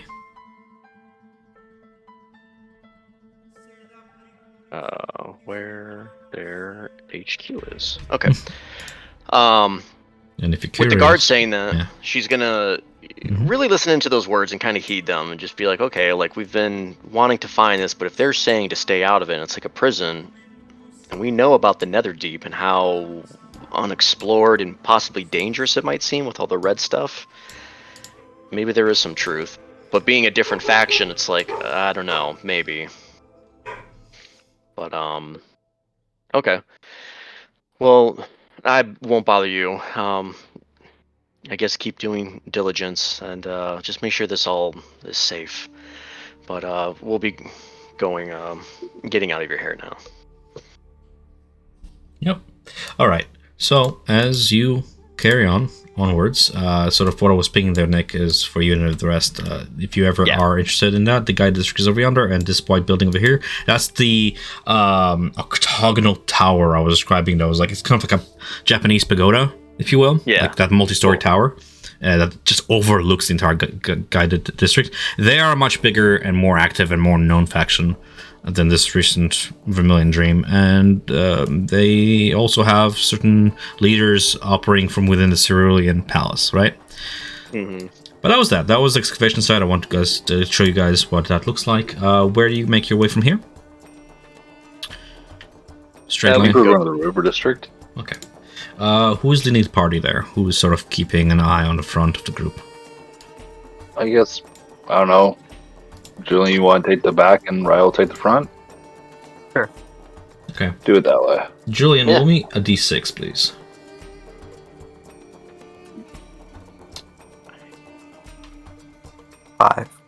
5.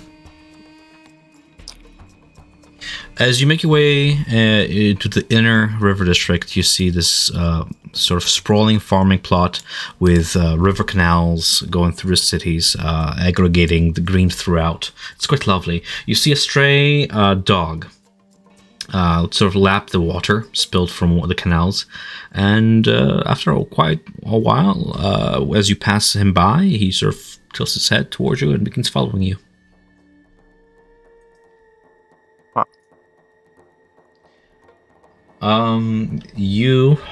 Who's in the back of the group?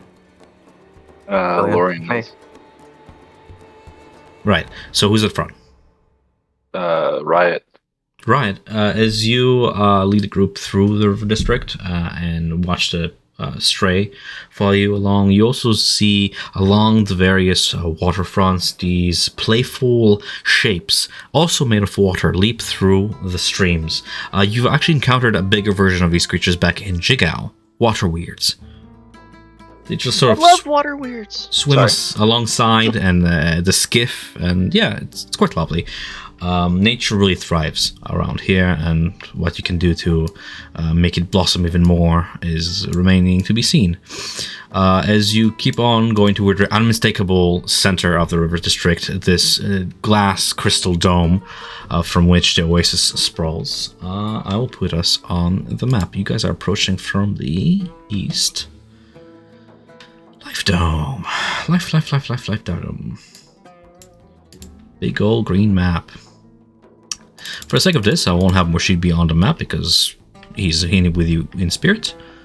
We have Julianne, Melina, Kane with Melina, Sleeping Gnomes Rioting, Shimmer in your pocket, and Zeno.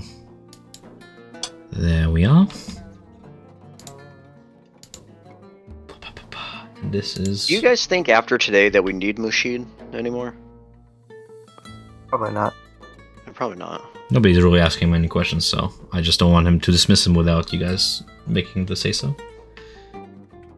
Yeah, I would agree. I don't really think that. I think we've learned quite a bit to at least get ourselves around town and ask some of the big questions. So We've got a I don't little- need them anymore. We've got a small footing, but If we ever need him, we can always find him again. yeah. Let me just pick up. Hey, Mushi, we're going to Kalmaro. Walk first into this labyrinth with a torch. You're funny. Extra good berries in it for you. Lots of money in the end. There we go. That's a good token. All right. Where are we at? Go get some more good stuff, Mashid. As we're approaching, before Yeah. we actually talk to, what's his name? Let me scroll up a smidge here. Krugen? Krugen. Yeah, before we talk to Krugen, I mean, we can have the conversation, but overall, what are our plans? Do we intend on searching for this place today? Why not? I mean, Okay. we can check in with him and at least just say that we're interested and see what they kind of need of us. I mean, we got to look for a possible secret entrance, and that could be 100 places. Right. So And I maybe- don't Just have curious. water breathing today either, and I don't really want to go into water right now. You should be the first to go in the water. I will scratch you. Ladies, you're both beautiful. It'd at least be nice to know where to start, and then we can figure out what we want to go from there. For sure. I was just curious where everybody's head was. Well, of course. Let's do this. Julian, you still have a dog following you, by the way. So I'm going to go ahead and put his... What kind of dog? It's a straight-looking mastiff. Oh, big dog.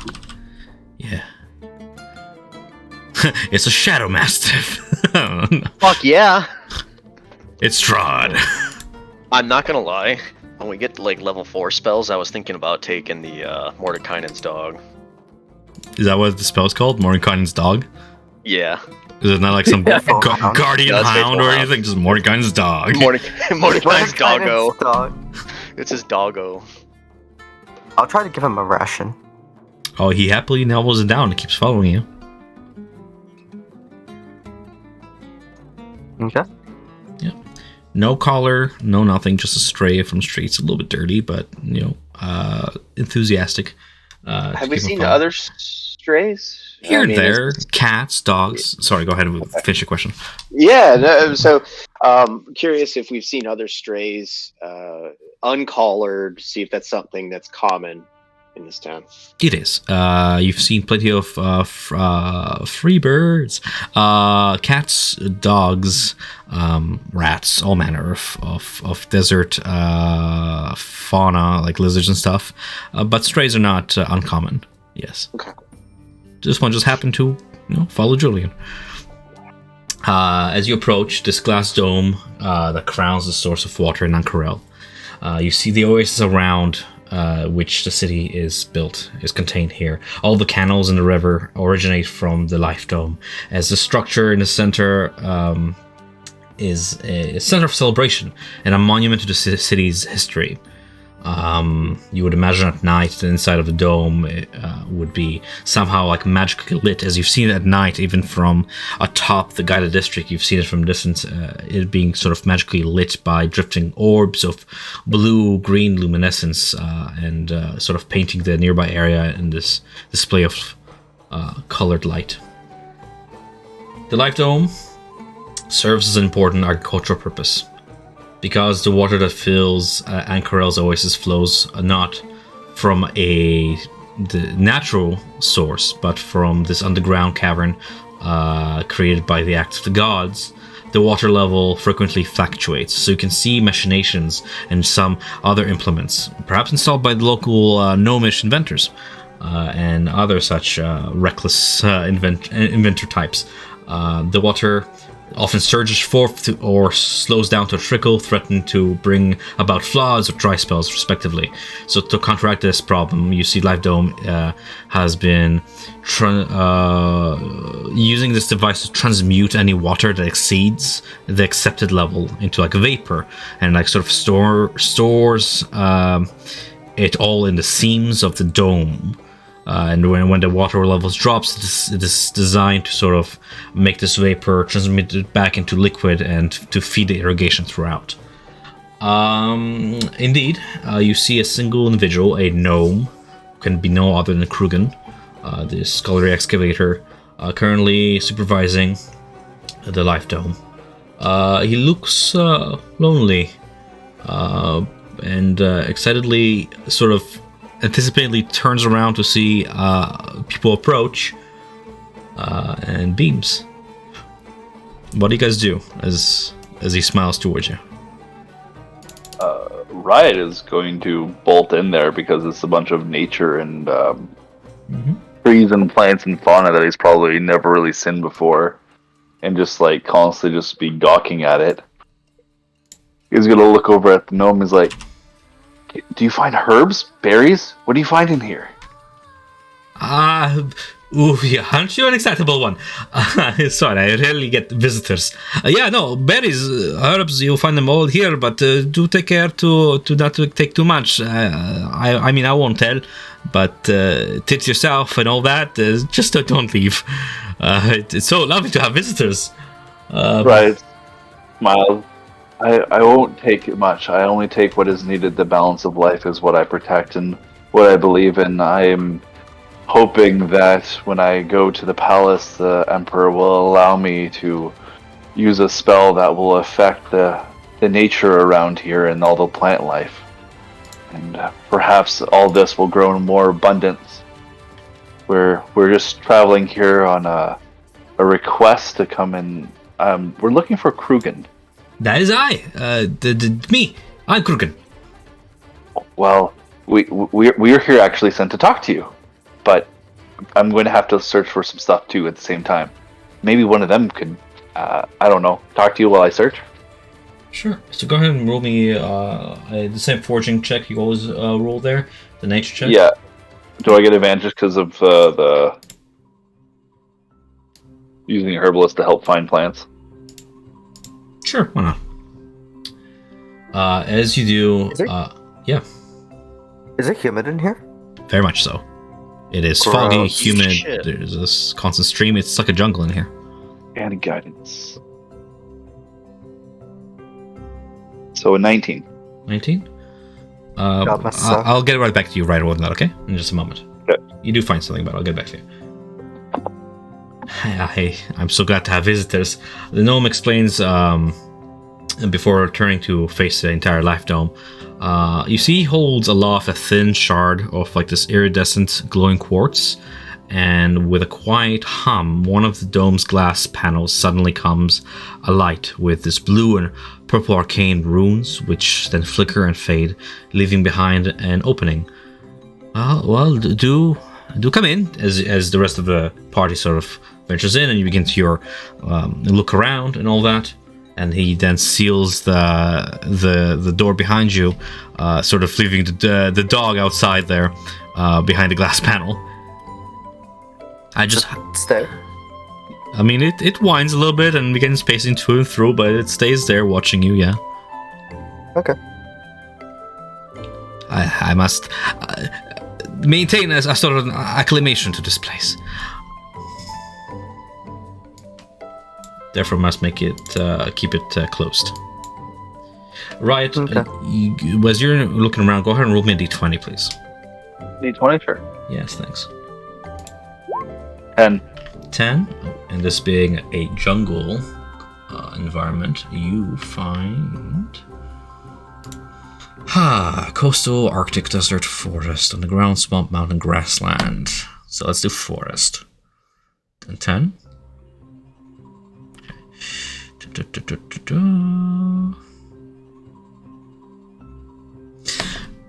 You find something that's mostly found in either of extreme specters of either in the Arctic or in very much deep jungles. This blue leaf plant, known for the gleaming blue color of its leaves, the plant grows into a tree that often grows in thick copses throughout the north. You've actually encountered this before, I believe. Blue wood. Remember? Back in the... Oh, sweet. Yeah. More of that. How many do I find? I mean, there's a copse growing here. Like a good corner of the garden has these trees growing throughout it. For those who don't know, this wood is often treated magically, causing it to become hard as steel, though only weighing half as much, and often is being crafted by certain craftsmen and tribes into weaponry made of this wood for more agile weaponry and such. Often highly priced by both mercenaries and high-priced entertainers that sometimes even burn some small pieces of the wood that creates a sleeping blue flame. The leaves and sap are often ground in the creation of vivid blue dye that is often used for clothes, and sometimes in the creation of tattoo ink. Blue's wood. I'm going to take it for my garden. You take what for your garden? I'm going to take a little bit of it for my garden. Sure. The inside of the dome for the rest of you guys it's human. It's sweltering here. The smell of damp earth hitting your senses along the blast of hot air. A series of crystal bridges span an oasis that is about 60 feet in diameter, this lake. And the edges of the dome are lined with all sorts of vegetation. Those of you who has the highest passive perception here? Riot does, and Naya would as well. What is your passive perception? Ooh, 17? 17? Yeah. And you can point us out to your party as you guys are making your way in. As you're forging, you notice a brief, cool current of air as you begin to move about the inside of the dome. It's sort of like walking through a ghost. The sensation's just very chilling all of a sudden, and it passes. I follow the breeze. You follow in the direction. I mean, there's not so much a breeze, more like a cold sensation, less of wind, just cold, and back into the warmth of the humidity of the place. And as you follow in that direction, there's nothing much to trace. Okay. As the rest of you guys make your way in, what do you do?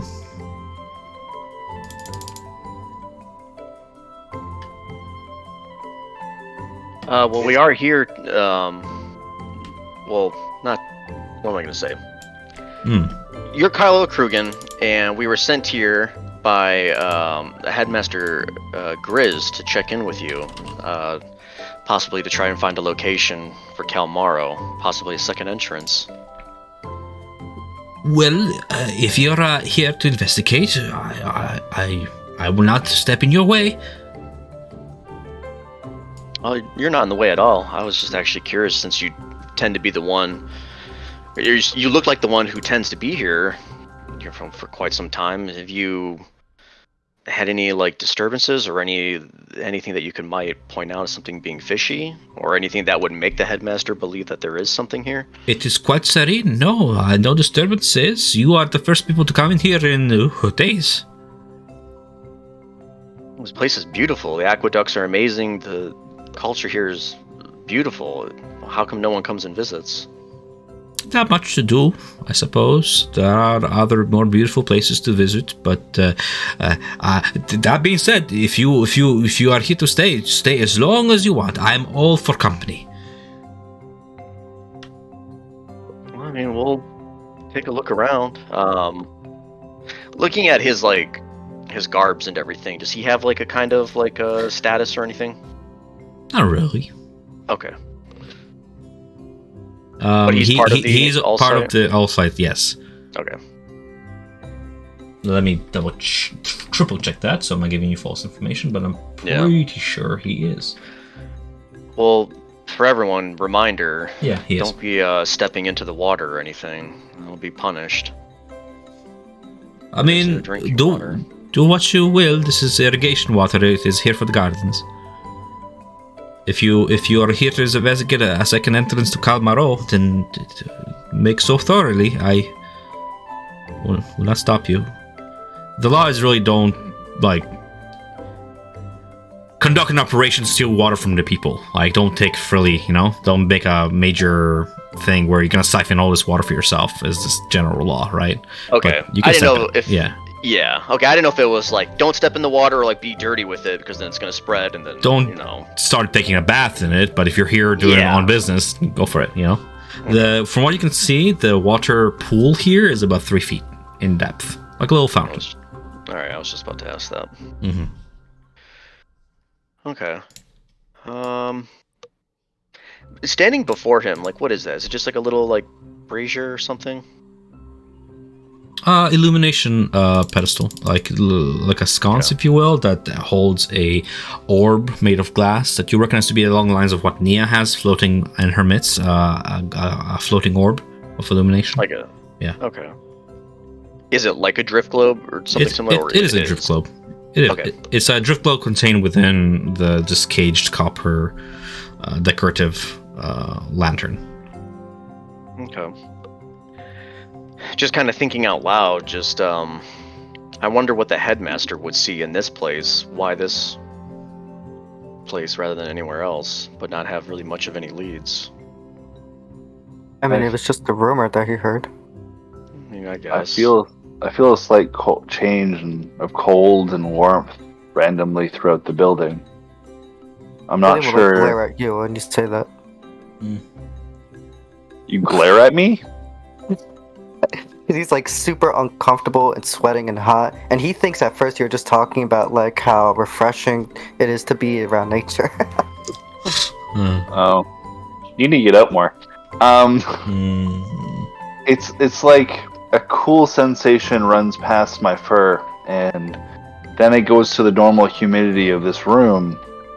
It almost feels, I can't figure out where it is, but it feels like there's a draft somewhere in here, where there should not be a draft with all the doors closed. A draft? Would that be a good sensation describing what Riot felt there, Tom?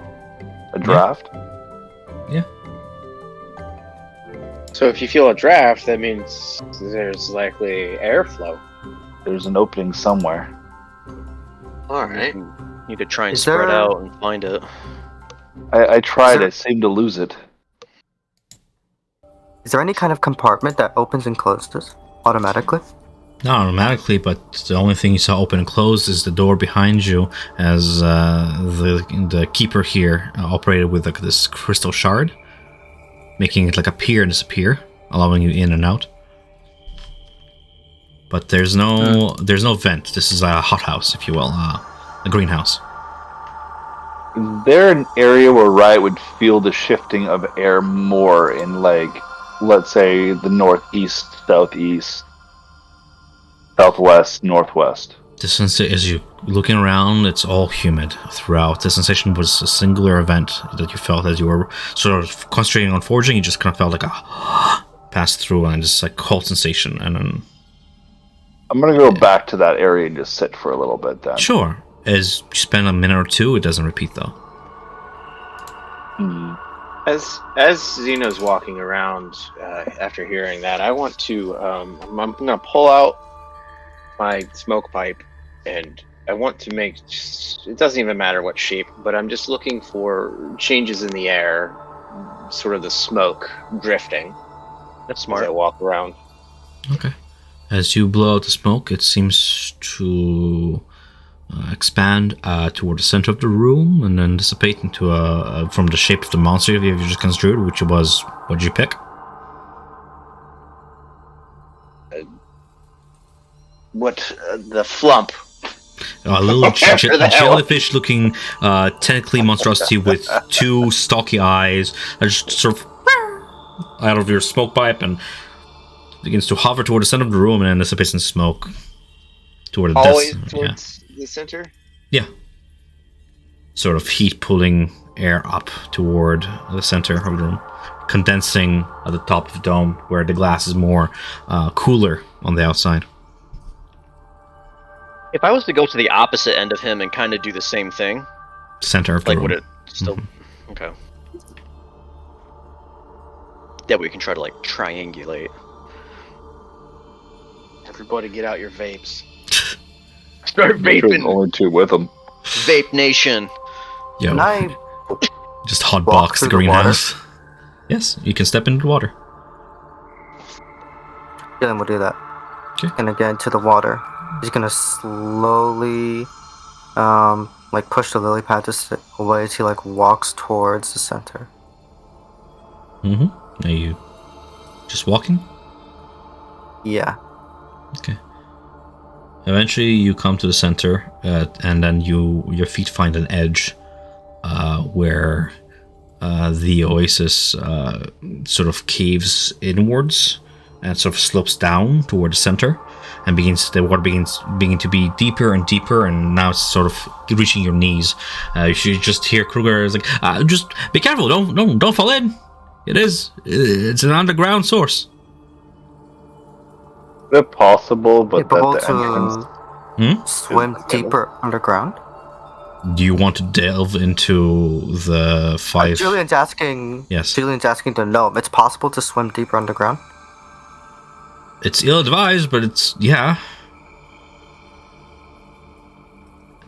There's a cistern beneath the city that this water's been fed from.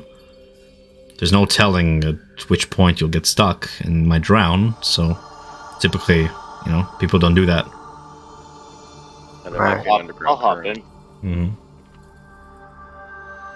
Ryan's just chilling next to the gnome, not getting in the water. All right. Well, I mean, I could maybe swim down there a bit. Feed me. You want to try swimming? Sure. I have the manta cloak. Okay. So you pull. You do. Hang on a second, Zeno.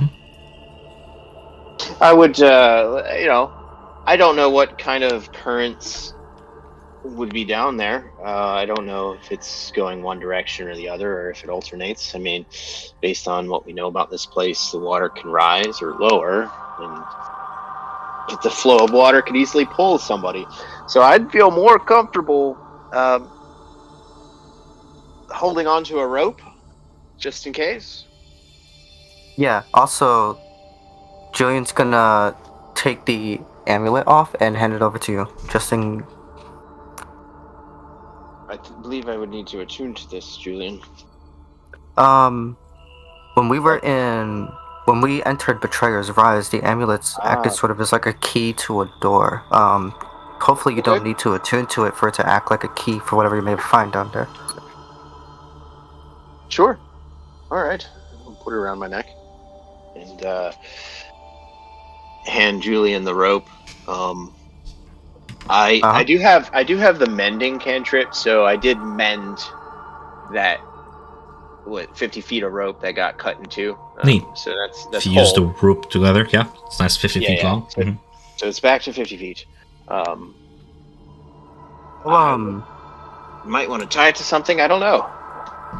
For now, I'm gonna tie the end of it to the end of my rope as well, so it'll be 100 feet long. Make Okay. me Don't know how a. deep it'll go. Make me. Are you proficient with sleight of hand, Julian? Yes. Make me hope so. an, You an better be. intelligence check and add your proficiency bonus to it. This is for tying knots. Okay.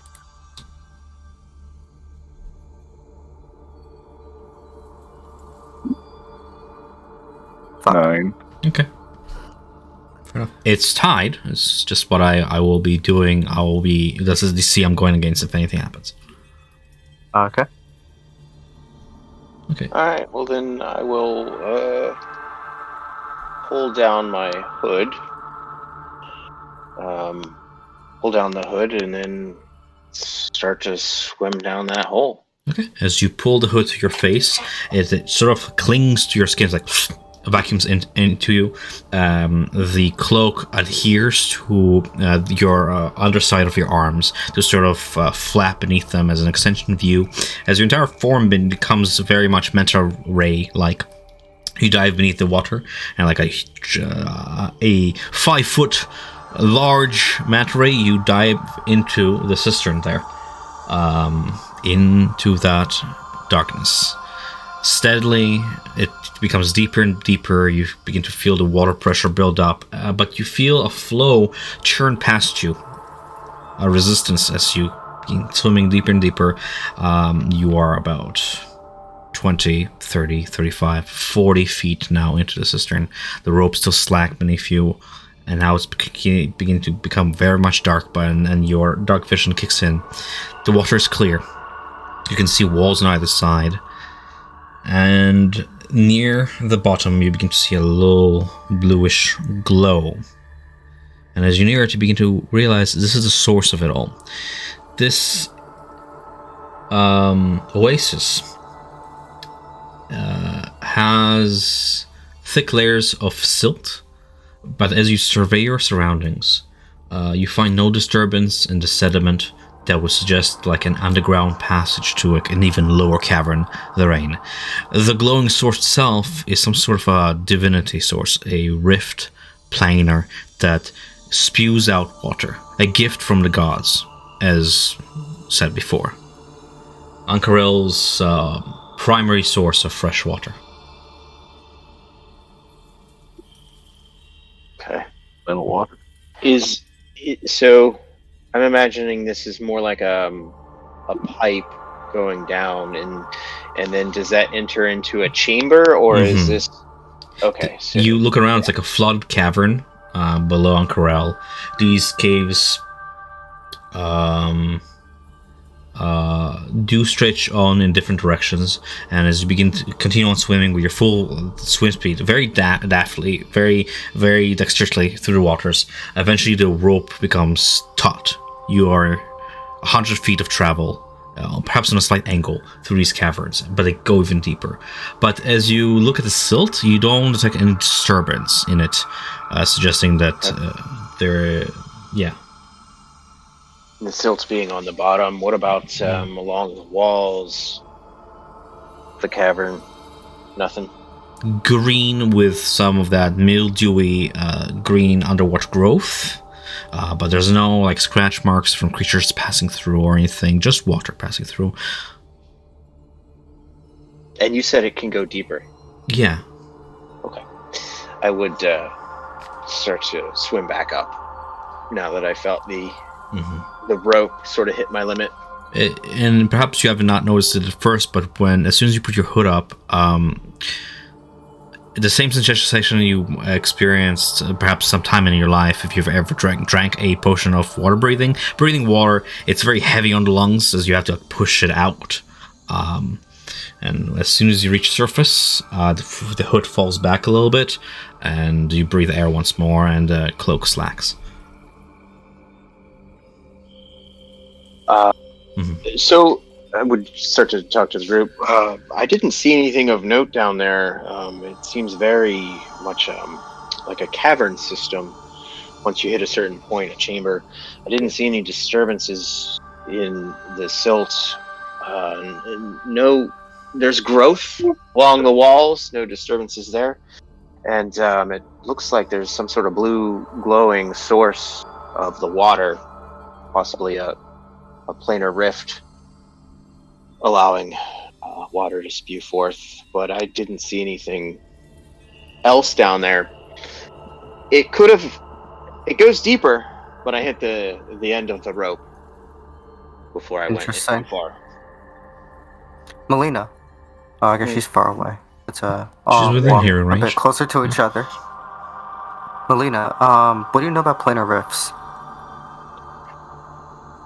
Not too much, and that's what I was gonna ask. Like a planar rift, like looking at it's like there's a tear, like in the material plane.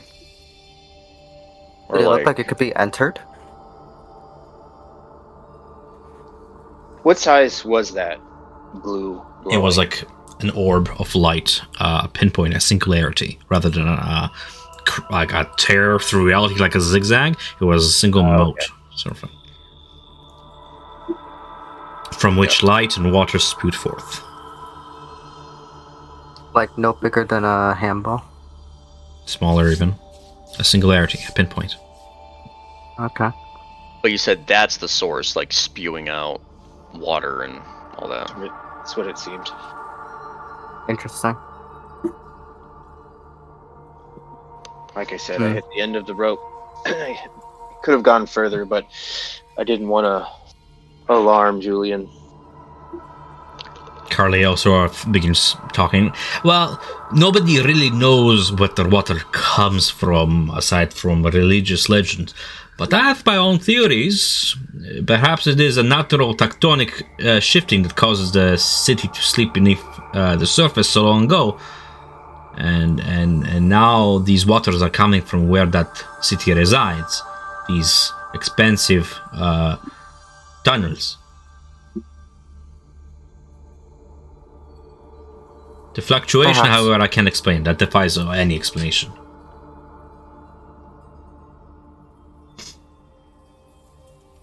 I'm just trying to make sense of all this. Mm-hmm. It is really a miracle that we don't question but are thankful for. It is thanks to the live dome that we can regulate the water flow to and through the canals. You'll see this place. It is so marvelous. A place of enchantment and engineering combined. And the live dome dispenses, well, life, water, from the lake into all major canals. Drawing extra moisture from the air to supplement the water flow throughout. It is absolutely wonderful. Normally it functions all automatically, but if should anything happen, I have this very handy... Oh, where is it? Uh-oh. Have you seen my manual override? The dome's controls? The crystal, have you seen it? I seem to have lost it. Maybe dropped in the water? The crystal? The same crystal he used to open and close the door for which when you entered this dome. Oh, that one. The one that regulates this entire dome. No. Is it not in your pocket? No, it seems to have disappeared from my pocket. I don't know where it's at. Maybe There's I a must- chance that the feeling that I had of something passing by me, it could have been a person that was in hiding out of sight. Perhaps it was stolen? Is the dome still closed? It is. Maybe I dropped it near the entrance somewhere. Let me check. One moment. Let's keep these doors closed.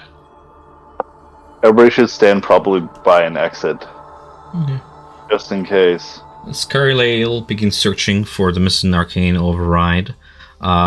You, still wearing the cloak of the Manta Rays, you notice a movement in the water. The surface of the lake begins to churn white and foam up. And seconds later, this enormous geyser of water bursts upwards and outwards, sending you and the rest of your party flying outwards toward the dome. So Zeno, you are sent flying northward. Riot, you are sent flying like east.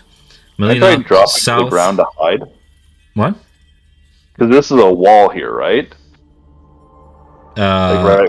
It's not really a wall, no. Zeno and the rest of you guys, when you step in the water, you step over that little step ledge, yeah. Oh, it was only a little... I thought it might have been a wall. I was just going to say I would drop So and hide it's behind a little it. foot tall step ledge. Okay, so So Riot, yeah, you fly on eastward. and Melina southward. Then Julian, you fly westward, away from the center of this dome. Everyone here, you're swept aside the dome and propelled along the 5-foot deep canals by the sudden surge of water. When you shake off the water and blink away, you can see something move in for the kill, sort of moving through the mist and through the spray, the water hitting it, but it itself is formless, something invisible. But the water droplets land upon it, sort of outlining its form before all water comes to rest. Can I cast Fairy Fire at that spot? You can roll initiative. And you can certainly do that. Oh. As we have 2 figures moving in the center of the water from where that churn, something has followed you up the passage. It seems. We have a whole bunch of Just initiative. thinking to come up when you did. Yeah, I would agree. Does the fairy fire at least go off before his initiative goes? That's initiative is rolled and fairy fire goes off during initiative. If it went off before their turns, it went off before their turns. That's how initiative works. Oh, thank God. Yeah. No, I just was not one roll.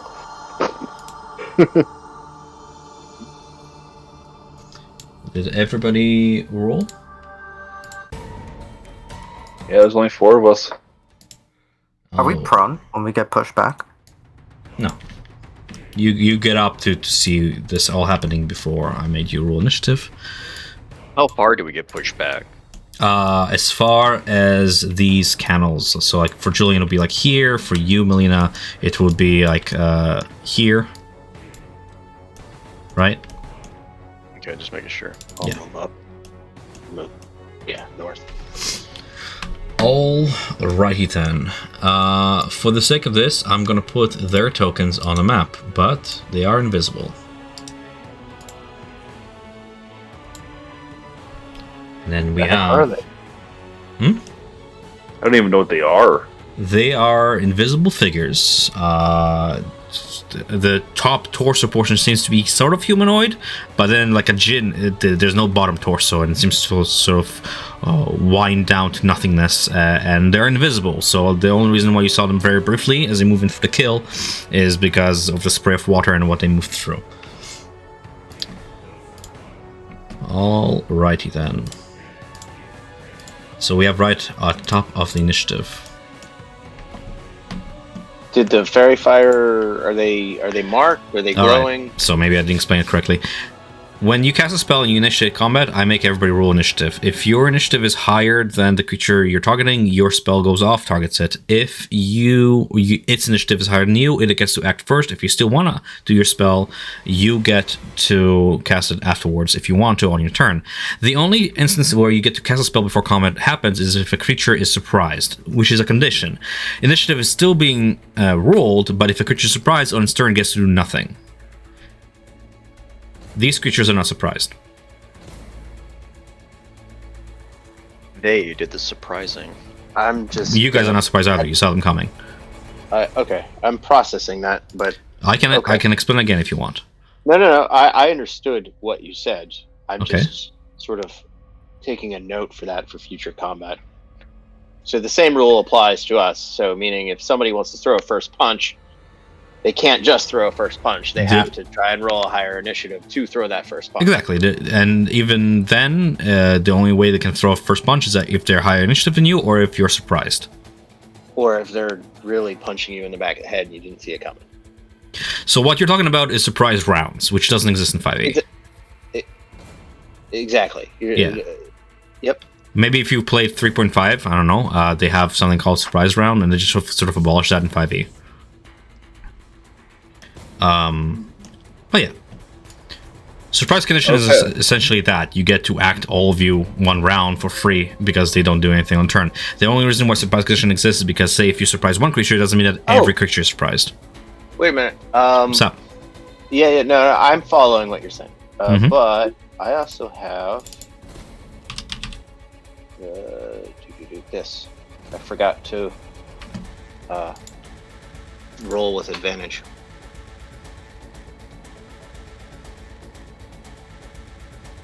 So let me re-roll. Sure. I'm assuming you touch yourself in the morning, so go for it. You know I do.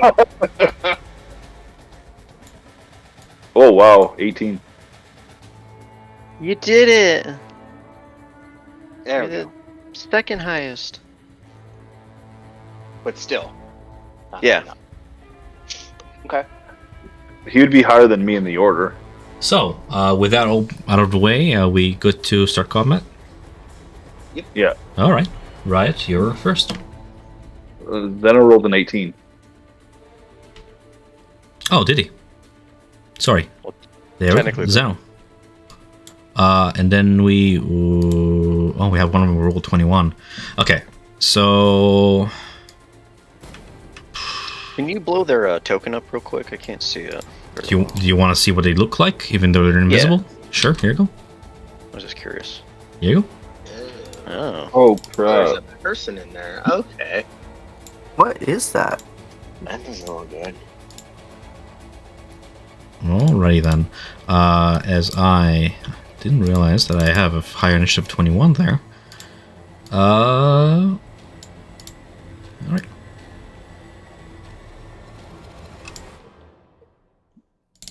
Zeno, your turn. Now these things are visible now. No, they're invisible. They're invisible. Okay, gotcha. I would cast Fairy Fire at the last point that I saw. Sure thing. So that ping it on the map, because I think it's a 10-foot.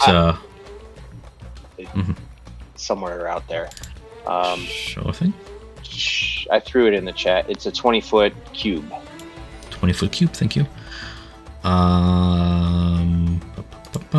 Toggle whispers. Toggle advantage. And it's a dexterity saving throw on my end. Yeah, it's a deck save. Yep. 13. That's weird. It just says a spell DC of 0. That doesn't make sense. What's- It's the multi-class. Let me hop over here. What is your spell casting modifier? It would be 1 plus 1. +1 plus your proficiency of 3. So 14. 14. DC of 14. Okay. It is illuminated, and this one over yonder is visible to you, outlined as it is. Okay. So that would be my action. I think a Wait, DC say that again? I think a wisdom of +1 means your DC is a 12. Yeah. Plus. It's 8 plus 3. Well, I was asking Plus for one. what's the DC I'm rolling based, 8. right? 8. Sorry, I bumped the 8 to 10. So yeah, you're right. It would be 12. It would be 12. I did the base as 10 instead of 8. So DC is 12. That is impossible for you to multiclass into a cleric if that is your DC for saving throw, unless I'm miscalculating something here. Minimum Spell stat you casting. need to multi-class is 13. That's still a +1. So yeah, and the DC to resist one of your spells is 8. Oh, it's 8. I thought it was 10 plus. 8 plus your spell So did casting I. modifier plus your proficiency bonus. Okay, so that'll be 8 plus Same 3. Trap I fell into. I see. Okay, I see where we're confused. So it succeeds with its dexterity then of Alright. 13. You know. So nothing happened. That is all I can do. That's all I can do right now. Did it have a special thing to have advantage or anything? I may have missed that. Sorry. Yes. Oh, okay. Sorry. Wait a minute, shit. Mhm. 1 second. As a reaction, I'll use woe on it. Giving it this the minus. Yes. Minus 1d4, I think it is. Can you check? God As long damn as it. he doesn't Sorry. roll a 1. Can you check? I am a woe 1d6. 26. Thank So I'll you. roll a 6. I rolled it. So Minus 4. minus 3, 4. It fails either way. Okay, so that one is illuminated because of woe. You have seen this Whoa. sensation. Perhaps that's why you got to sense it as it walked through you before. Alrighty then. I would say if Zeno was able to see Riot, all he would see would be starlight jumping around his fingertips as he draws a small constellation, and then a little starlight symbol just fly over to the creature. Alrighty then. It is illuminated as well as the water around it for a while. The fairy fire dissipating in the water, but sticking to the creature as it is marked for 1 minute. Yeah.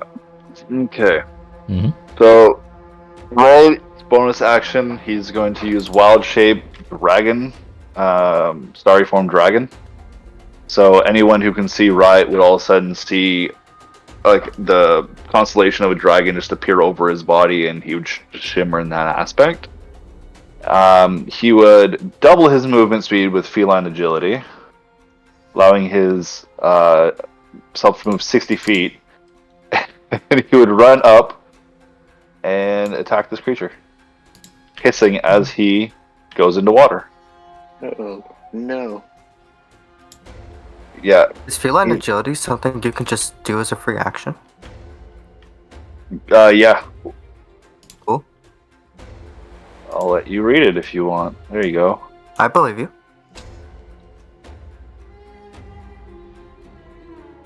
And then I'll take 2 swipes at it. Or a swipe at it with advantage. What does dragon form, star form do? Basically, crap. There we go. There you go. Dragon form, a constellation of a wise dragon appears on you. When you make an intelligence or wisdom check, or a constitution saving throw to maintain a concentration on a spell, you can treat a 9 or lower as a D20 as a 10. That's cool. Alright. And I'll run up and I will take a swing with advantage. Go for it.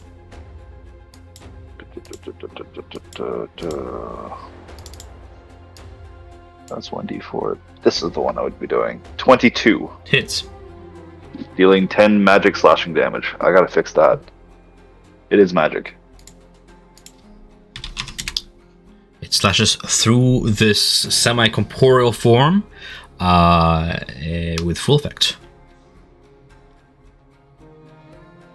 The damage does say there's a +1 mod added to it. I'm guessing that's for magic. Yeah, it's because it's a magic. It's a +1 weapon. The entire damage is magical because it's a magical weapon, but it is a +1. Yeah.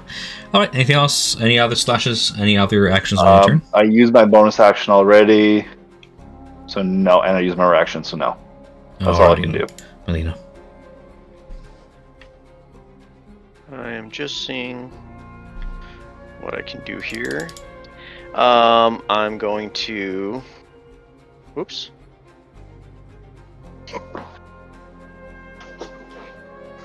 $30. Even fair fired, you can see that the figure is semi see-through and incorporeal. It's only thanks to the spell that's slightly illuminated. And you hold on to hope that spell holds, because otherwise you'll have nothing to target. Yep.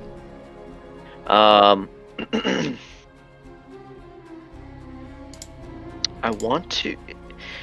So, okay, because it's kind of incorporeal. Yeah. It's okay. So it's not made of water. It's just dripping. It's not made of water. It's, if anything, it's made out of air, which is why it's like so transparent and invisible. Oh, fuck. Yeah, he's out of my distance. Yeah, I wouldn't be able to. Okay, since I can't, I wanted to see if I could do something, but I don't think I could. I'm too far for everything. I'm just gonna hit it with a Ray of Frost right now. 16. Holy fuck, for 2 damage. Get out of here. You have advantage. I do. You want to fish for a crit? Yes. 19 for 8. 19 for well, it's you roll 2 d20s and then you roll damage. So I'll take the 2. Cold, eh? Let me read something. Cold takes full effect as in that auron tongue of wind, it just sort of gasps and curses as it takes that 2 damage. I have no other bonus actions I can do. That will be it. Julian. This guy in front of me is invisible, right? Yes, you saw maybe like a brief gust of wind move in your direction from the center of the pool towards you, but as soon as it reached land, there's nothing to see there. But you do see the illuminated target over yonder. Uh-huh. Mm-hmm. Oh, wait. Okay. Julian's gonna run forward up to here, 35 feet. He, doesn't see this guy, so he's not even trying to, avoid, like, opportunity attacks or anything. If he can reach, I don't know. Let's see if he reaches. We have an 11, but you definitely feel a very cold sensation pass above your head. You instinctually duck, but doesn't hit, I believe. Nope. Yep. Gonna bonus action to dash. That's 65 feet I've moved. And we will cast Booming Blade. I mean, not Booming Blade, Green Flame Blade. Not using a scroll just yet.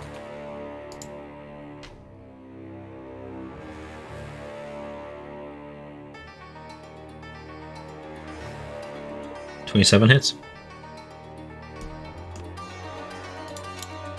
Why?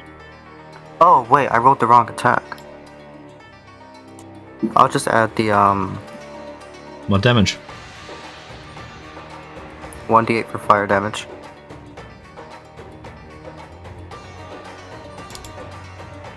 What's the total? The total is 19 damage. 19 damage. As very briefly you stab into it, and it's as if stabbing air. You feel a slight resistance of some gust, sort of making your blade flick out of the form, but long enough for it to take that burning damage, as you then disengage away. Yep. Okay. In retaliation, Riot.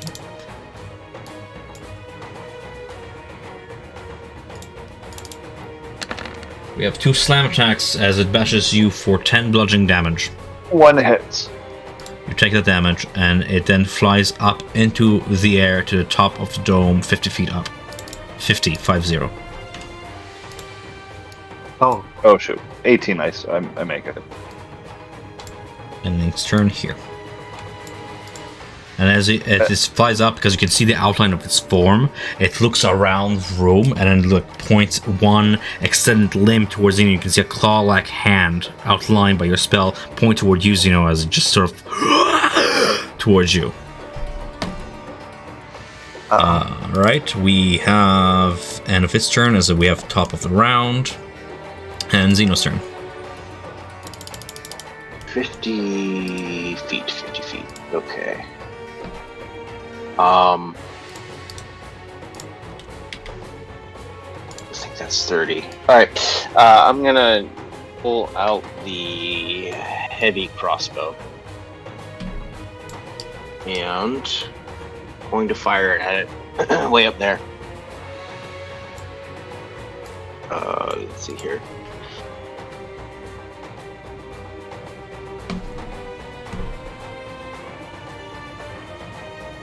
This should be 20. I don't have advantage turned on for some reason. You have 20 advantage on this one. Oh, I do, don't I? 24. For 5 piercing damage, and what sort of bolt? Regular. Just Regular normal. bolt. You shoot the bolt, and with the velocity of a crossbow, it zooms, hits the target, through it, and you can see it actually bores a hole through that sort of gets outlined by your spell, and then cracks into the glass dome and shatters the window. So the creature takes half shit. damage. The glass window is that fragile? Mm-hmm. Right. Okay, so we have that.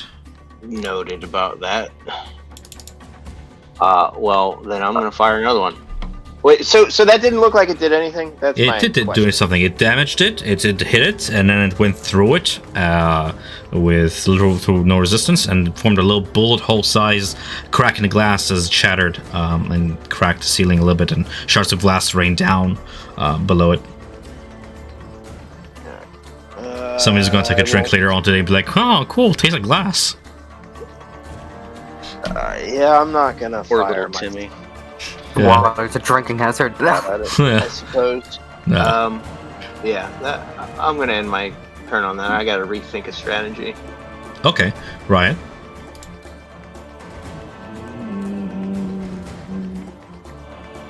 $50 up.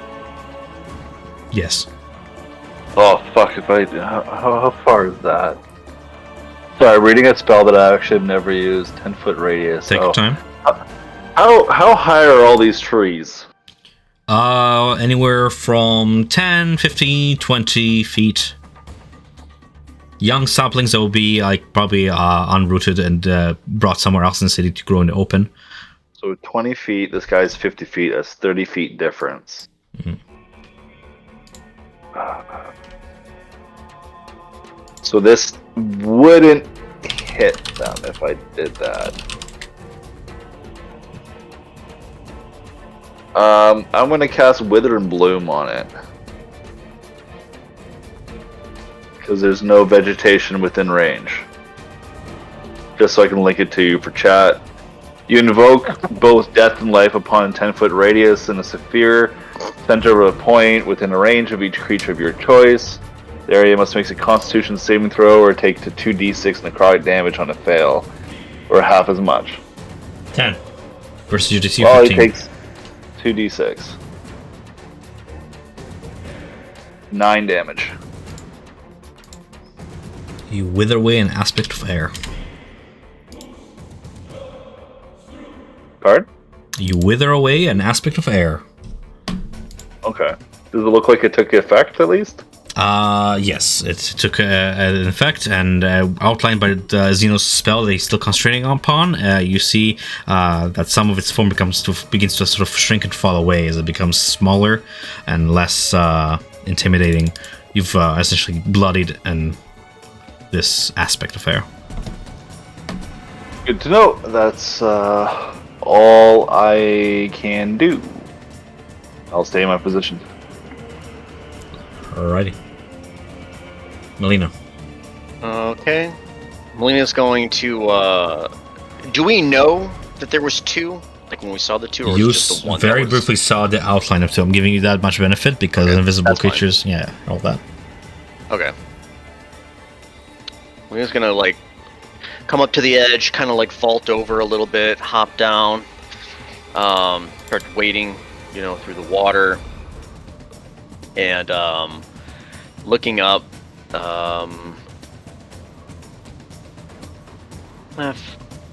Fuck it. She'll cast a magic missile at it, and it'll be 1, 2, 3 for 12 damage. Checking something real quick.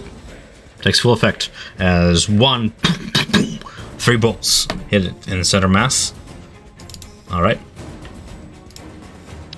And then it's 50 feet up. I can't do anything else. Yeah, that's all I can do. Julian.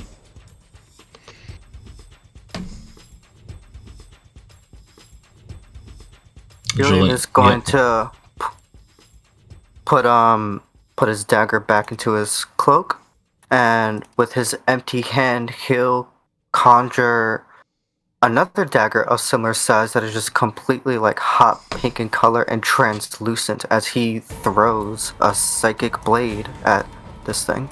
Go for it. Cool.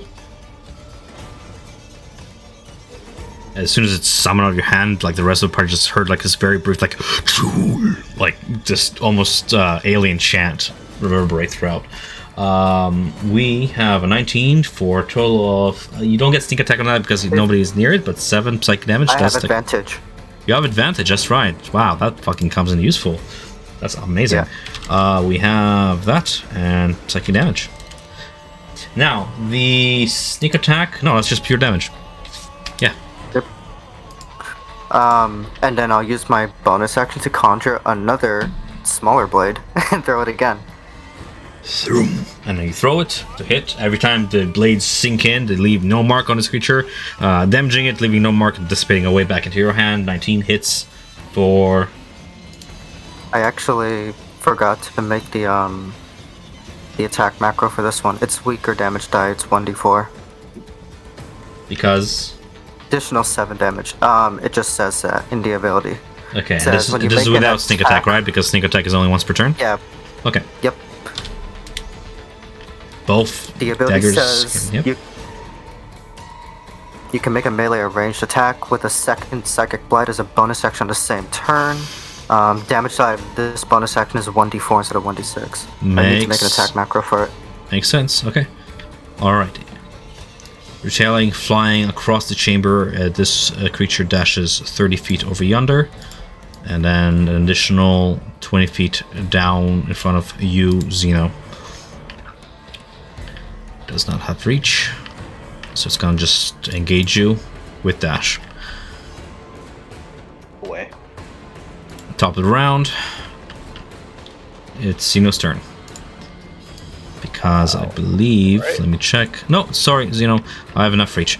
Melina, you feel a very cold sensation as a breeze pushes the water beneath your feet away from you, in front of you, and you feel the cold sensation grow as an invisible creature has maneuvered over yonder. Still invisible, makes its attacks. Now, I need to read something about invisibility. I do believe I get advantage on attack rolls. You do. Invisible creature is impossible to see without the aid of magic or special senses. For the purpose of hiding, the creature is heavily obscure. The creature location can be detected by any noise it makes or any traces it leaves behind. Attack rolls against the creature have disadvantage, and the creature's attack rolls have advantage. Cool, good to know. So toggle that advantage against Melina for 2 slam attacks. Melina, are you holding on to any spells concentration-wise? No. Okay, so it's just 26 bludgeoning damage total. Does it not lose its invisibility when it attacks? No. Huh. It just is. Okay. Yes. On that being said, sorry, Xeno, go ahead with your turn. All right. With this is the glowy one in front of me. Yes. Perfect. Knowing that it's right in front of me, I would pull out the rapier and just start, I don't know, slashing. Get out of here. Alright. Switch back over. It's silvered. Okay. As you slash through it, this thing is not a fiend, demon, nothing. The blade it counts as mundane for the sake of finding this, what you would know is an elemental. As you've engaged in combat and you're learning about it, it will unfortunately take half of that 9 piercing damage, but it still does it in. I mean, it's still killing it. It's not absolutely immune. I'll go again. For an additional 6 piercing damage. As 22 hits. I should also correct myself, and 11 does not hit with its AC, but you know. Okay, so 6 damage. Yeah, the second one hits, yes. Mind you, so okay, and even more so, remember you have advantage because your own spell is giving you advantage. So 22 hits for 6, you still have another attack if you want. Gotcha. Yeah. That's all good on.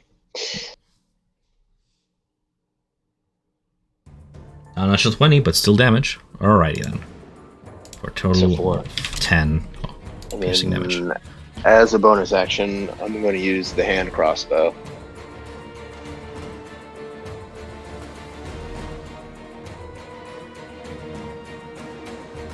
.26 hits, and you can just ignore the disadvantage of the melee for an additional 4 damage as the crossbow bolt sails past and just dings off the copper plating of this lantern over yonder. Off in the distance, that's an additional 4 damage. It's still standing. Okay, that's it for me. Right. Riot's gonna look over at Julian. Go help Xeno. I have Melina. Okay.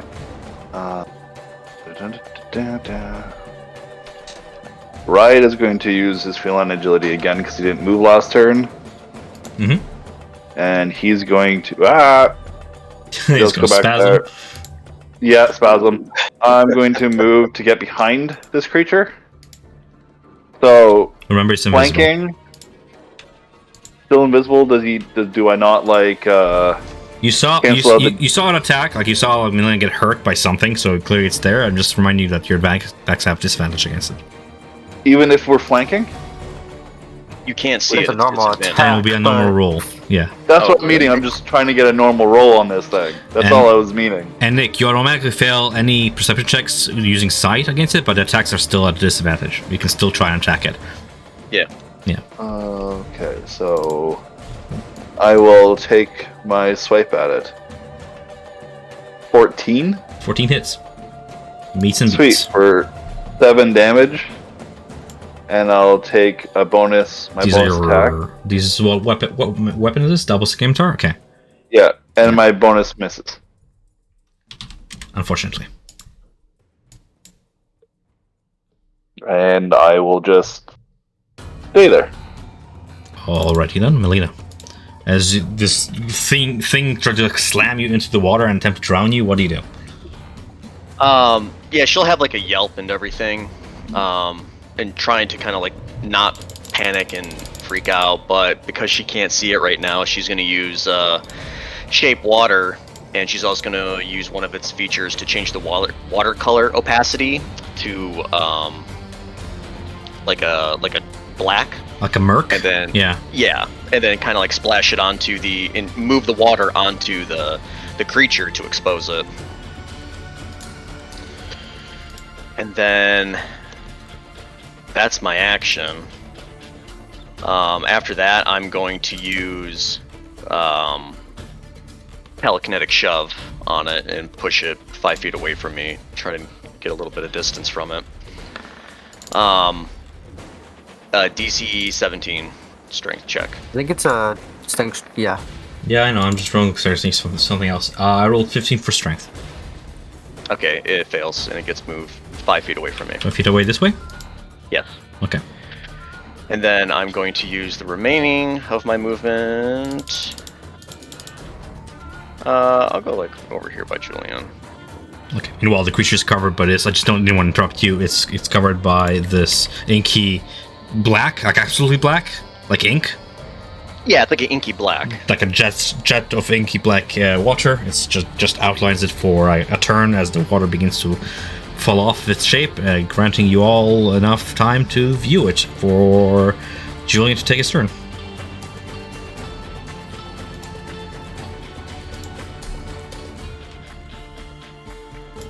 We did agree I would go help Zeno, even though this is a good opportunity to hit that thing.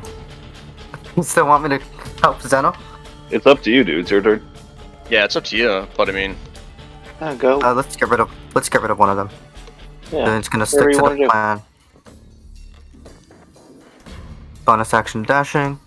We will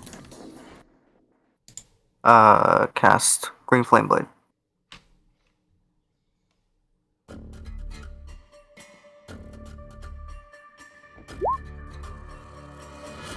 24 hits. For 20 damage.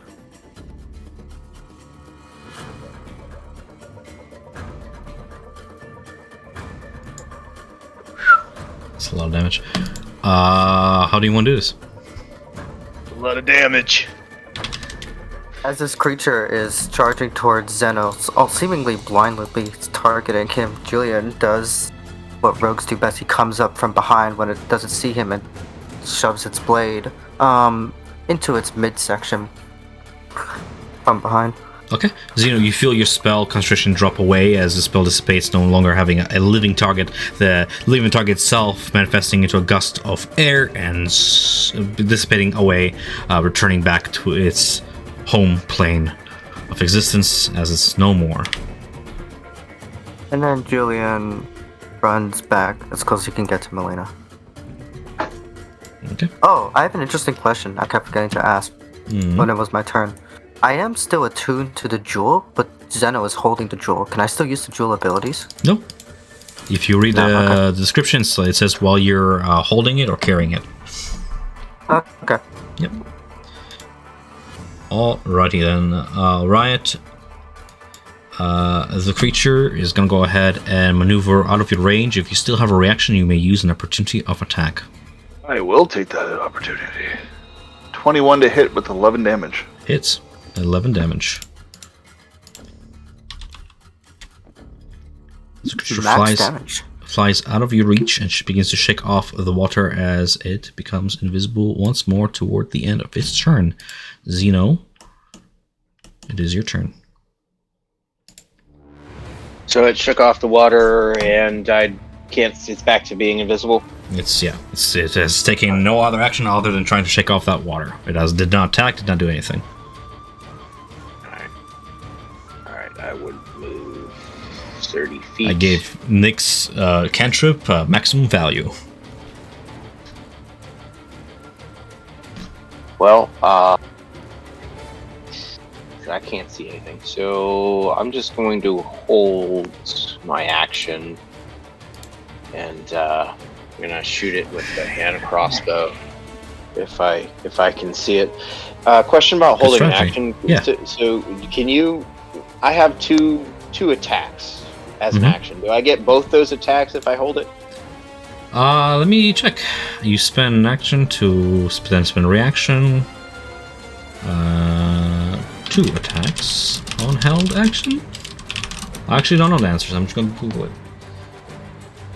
I want to say yes because why not? The ready action lets you ready an action you can take, including attack, but extra attack is on your turn.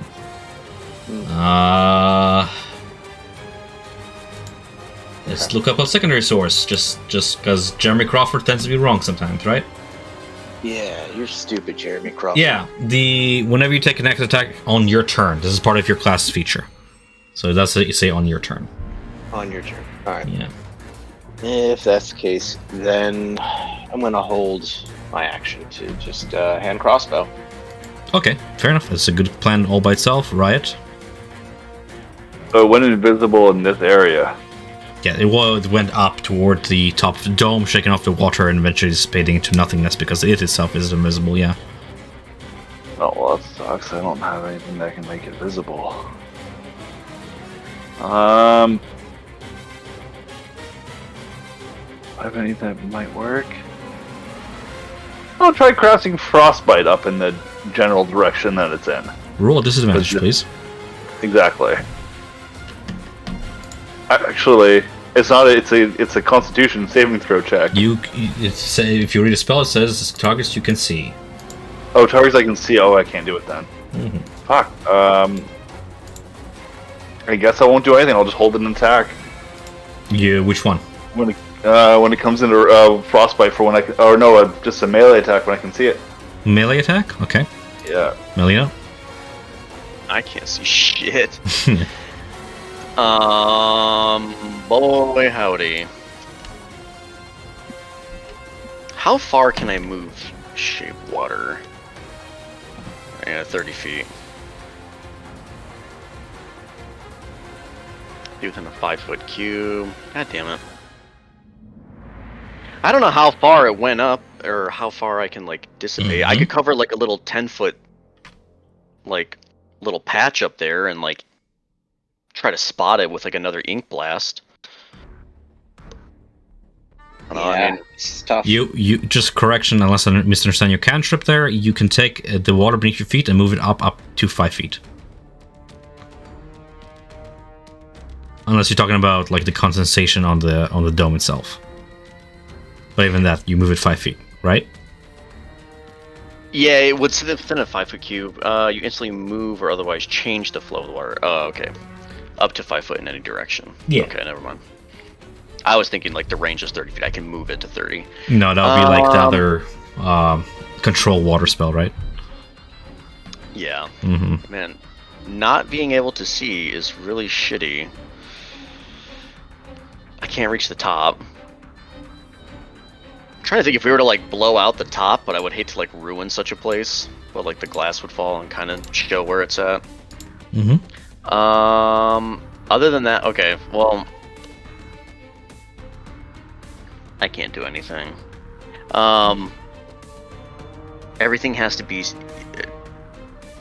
You have to see Oh, I just realized. against the target on the hit. I don't know. I'll try rape. Splash water. Frost.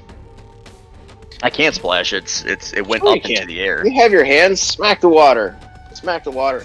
You know, you're a kid in the pool, splash of water. Make a range attack spell with disadvantage, please.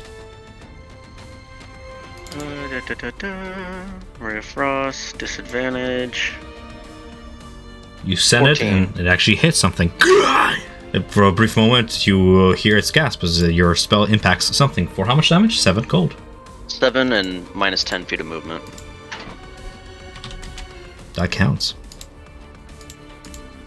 Alrighty. Anything else in your turn? Nope, that'll be it.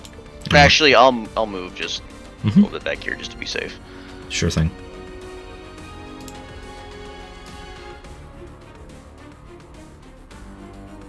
Mm-hmm. Seeing where this invisible creature seemingly got hit by a blast of coldness, Julian will throw psychic daggers at him. You know the drill? Disadvantage.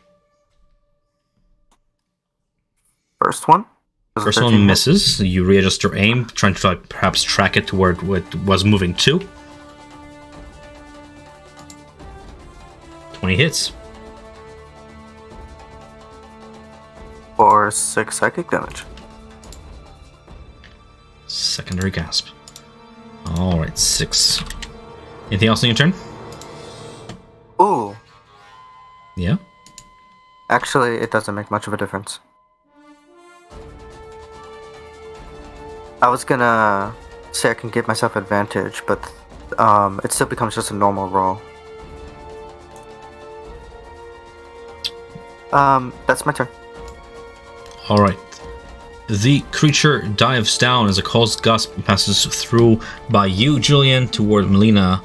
Melina, the creature still being invisible, rolls against you with advantage for 2 slam attacks of 16 and 14 to hit. I will use my Horizon Back medallion that I won from the games, and I will Wow. cast Shield. Nice. You hold on to the medallion and reactively form a very brief arcane shield around you, composed of many hexagonal shapes, like a shell, that will block one attack, and the other ones, as I'm sure your AC is higher than that. Yeah. Okay. And then it's gonna go ahead and maneuver away from you. Do you have a reaction left? No, because you just used the shield. Yeah, I just used a reaction. Yeah. Okay. Then it maneuvers away from you. Xeno. All right.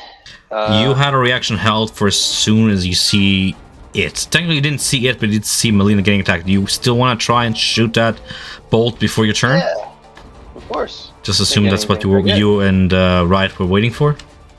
I'm too far away though. Okay. Of course. I can't swing a blade at it. So go Should ahead. that And be advantage? it would be with disadvantage, yeah, because you're shooting at an invisible target. Okay, come here. Get you. Get you. Not gonna get you. That's okay. That one. Still your turn. Alright. Seeing that it was around that area, we need to see this thing. So here's what I'm going to do. Seeing that it was just there, I'm gonna run over here. I want to jump into the water, and I want to like jackknife cannonball. I'm just trying to create as much water to fly up in the air and as wide of an area as we can go. Oh, I like that. Okay. How heavy are you? 3 feet of water. You're cannonballing into 3 feet of water. I it's gonna- wrote 200 pounds. Okay. That's what I got on the sheet. You do take 1d6 of bludgeoning damage as you cannonball into 3 feet of water, but you do outline the creature as it's over here in the square. Yes. You outline the water. You do take 4 bludgeoning damage though. As you just flat out. That's a funny image in my head. Yeah. All right. Now that I'll put that's it just stuff in my there. that's just my movement, right? I still get my actions. Yeah, it couldn't get too far away because it's still frosted by Nick's spell, by Melina's spell there, but Wonderful. yeah. All right, wonderful. Now that's a little bit outlined. I'm just going to hand crossbow this thing. I'm going to use a +1 arrow for the first shot. Alright, that is a magical weapon. Go ahead and roll that. 15 hits. For a total of 8 piercing damage taking full effect. As a little bit of that water just splashed in, like rimes up into frost. Still sort of affected by Melina's spell, and you just shatter that frost as your crossbow bolt maneuvers through it and just thunks into one of the nearby trees. Do you have another attack? Yeah, I'm going, now that I hit with that, I'm actually going to use this. Oh, crap. I'm going to, a Curse of Exposure. Oh. Oh, it doesn't have blood. Never mind. Action attacks, you can use your reaction. Yeah, at first it doesn't have blood. It doesn't have blood. Never mind. I'm not going to do that. I'm It's just okay. going to fly off 2 more bolts. Sure thing. 12 It's misses. magic as well. 12 misses, unfortunately. Let me deduct those. I already shot 2 of my +1 arrows. Alright, last one, a regular arrow. Mm-hmm. 15 hits. For 9 piercing damage. Halved. Alright. That's it for me. Right, since we're taking our turns in the same 6 seconds, you also see it sort of outlined by the water splash of the cannonball. What do you do? Just checking one thing real quick. Okay, do you want to have Melina take her turn first? No, I'm trying to. I'm just checking my archery, seeing how far I can shoot with it. 60 feet. All 60 right. feet, I So believe, bonus action, going to use another wild shape to change into archery form. Can I ask you something real quick? Yep. Form of Dragon, what concentration spell you're going for anyways? I wasn't even going concentration for that. I was going for wisdom saving throws. Just in case. Gotcha. Okay. Yeah. So I'm going to switch to archer. Mm-hmm. I'm going to cast guiding bolt at it. Can you just tell me what Archer does? I'm just learning your class too. Oh, I thought you said. Sorry, I'm sorry. I thought you said basically I can shoot it with. I'll link it back to chat for you. Oh, it's like the Guiding Bolt one, right? That's the one where you can shoot Guiding Bolts? No, this one I have 60 feet range as a bonus action. I can shoot a 1d8 plus my wisdom modifier at 60 feet range, and it's radiant damage. Gotcha. Like mini Guiding Bolts that don't eliminate. Gotcha, okay. Good to know. Yeah, it doesn't illuminate, but I mean 60 feet. But I'm going to cast actual guiding bolt to hit this thing. Alrighty then. Is it disadvantage? No, it's outlined thanks to Xeno's actions. Oh, I fucking miss. Yeah, unfortunately. Zooms past and explodes in the background. It is beautiful though. It's like a night sky for a moment there. Well, fuck that. I'm going to use feline agility and run right next to it again, Oh, and yeah. just ready my sword. Okay. Melina. Damn it.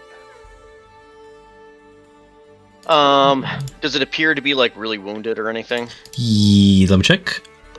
It's approaching blooded, yeah. It's again like losing its corporeal form a little bit, and there's an after image that sort of lags behind it. Yeah, it appears laggish and wounded, but still pursuing the attack, fighting to the death. Okay. I'm going to. Oh man. I'm gonna use. Yeah, I'll use web on it. web. I need to draw a 20-foot. Let me get this. Is it floating? No, as of you had to attack Melina on ground level, and it just sort of floated off. It is hovering slightly off the ground. Yeah, but it's not flying above you. I can't see where the lines are at Could you make a 20-foot box? Yeah, and I'll also reveal the grid a little bit better for you. I just usually don't like playing with grid because it icky. Do you see the grid now? Yeah. Okay, and you want a 20-foot square? Yeah. Okay. You're not putting right in the middle of a web spell, are you? You might be. 20-foot damn it. square will be like this. Would you be able to give me control of it? No, but you can draw another one on top of mine, and you'll have control of it. Shapes All right. Can you are just not... move it? Can you move it Yeah. down? Yeah. One more box. One more. This? Yeah. Okay, Thank you. no problem. As okay. Yep. And then it needs to make a dexterity saving throw. DC 17. That's gonna be a 14. No advantage. All right. It's restrained. Will we be able to see it then? Because technically it's stuck. It was like it's the web. You'll be able to see the webs moving, so I'll allow it. Good. Yeah. Because the webs around are invisible, and it's stuck in them, so it all makes sense, of course. I'm gonna go up here, and that'll end my turn. Neat. This is all practice for when if you guys ever go underwater and you have like water weirs underwater or some shit. Like, I realize that every encounter in this module is sort of practice for later on to prepare the party. You're like, oh shit, maybe we're not completely prepared, you know? Or like, I don't know. I sort of like it. How they... I like it. Yeah, prepare the party. Anyway, Julian. Strained, eh? Okay. Restrained. It gives us advantage, but technically it's a basic roll because we can't see it. Oh, it's still invisible? It's still invisible. The webs aren't. It says that the creature can be tracked by other means. Therefore, I rule that, you know, it doesn't benefit from invisibility because you know exactly where it's at, you know? So you do have advantage when it's restrained? Yeah, you have an advantage. As long as we both agree that that makes sense, and we both agree that it works on players. Yeah, it does. Yeah. Yep. Sounds good. You can see where the webs are latched on. So?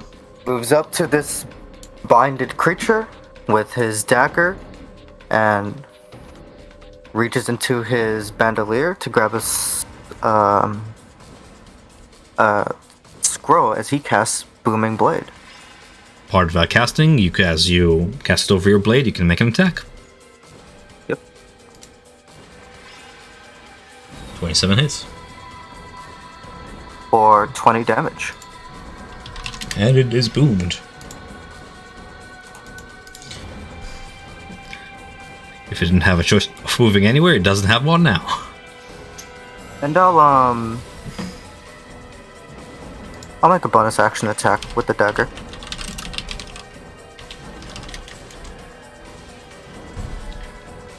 Go for it. 25 hits.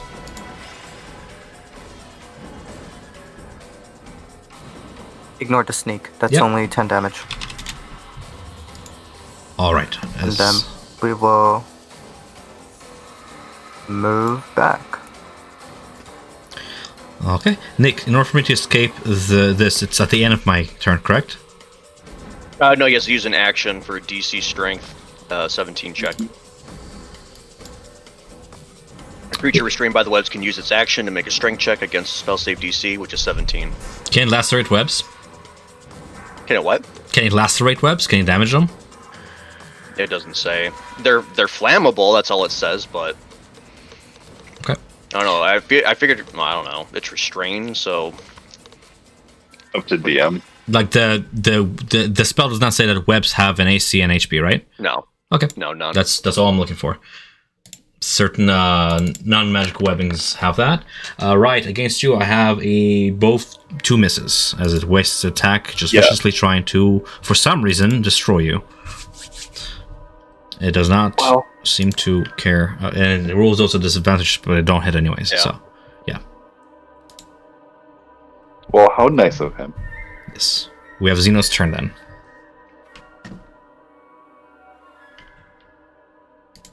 Alright. Well, I'm going to fire normal. Actually, +1. Let me use a +1 hand crossbow. This is normal, right? Because it's still invisible, but I got the webbing. It is no longer visible. It is no longer invisible, and it is restrained. Okay. So. The way we ruled it.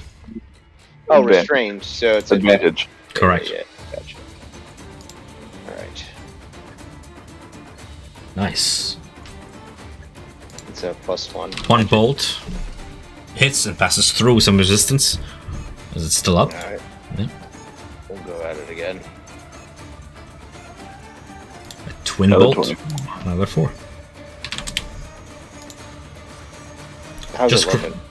It's looking sluggish and wounded. It's still fighting, though. It's very much determined to carry on its mission to destroy you. You do notice that both of them have ignored the gnome in your midst, Okay. targeting just you. Oh, here. Have that. Unfortunately, it does not beat its AC of 14. All right. If you have any movement in your turn, go ahead and take it, as we do Riot's turn. No, I'm good. Take a swipe at it. 24 to hit for 7. 7, that's a magical glaive. Yeah. As you continue to work with your team to do it in, an additional 7. 23, another 7. It looks like it's one strike away from dying. Melina, would you like to finish this? Oh, that's so annoying. Yeah, I'll try. Alright, hold on. Sorry, I'm coming Throw back to the a kitchen. pebble. I was getting grapes. I'm hungry. Same. There's food in front of him. Fuck it. We'll just do it. We'll just do a ray of frost on him. This is at advantage. Oh! Natural. How do you Not want to do 20. this? Getting retribution as I see it like squirming in the webs, just trying to free itself. We just make a brief eye contact. The same. I use my the 2 fingers pressed together, the same one that has the ring on it, and it just kind of gleams on it. A little bit of a spark from like an icicle, and it just shoots like this ray. It looks like a very pointy icicle at the tip, and it just like plows like right through, like right in the mouth.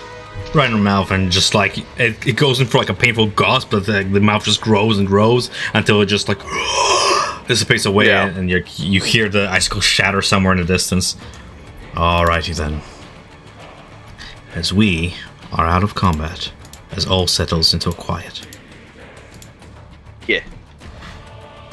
How do we roll? Remind me, Tom. How do we roll to recover arrows?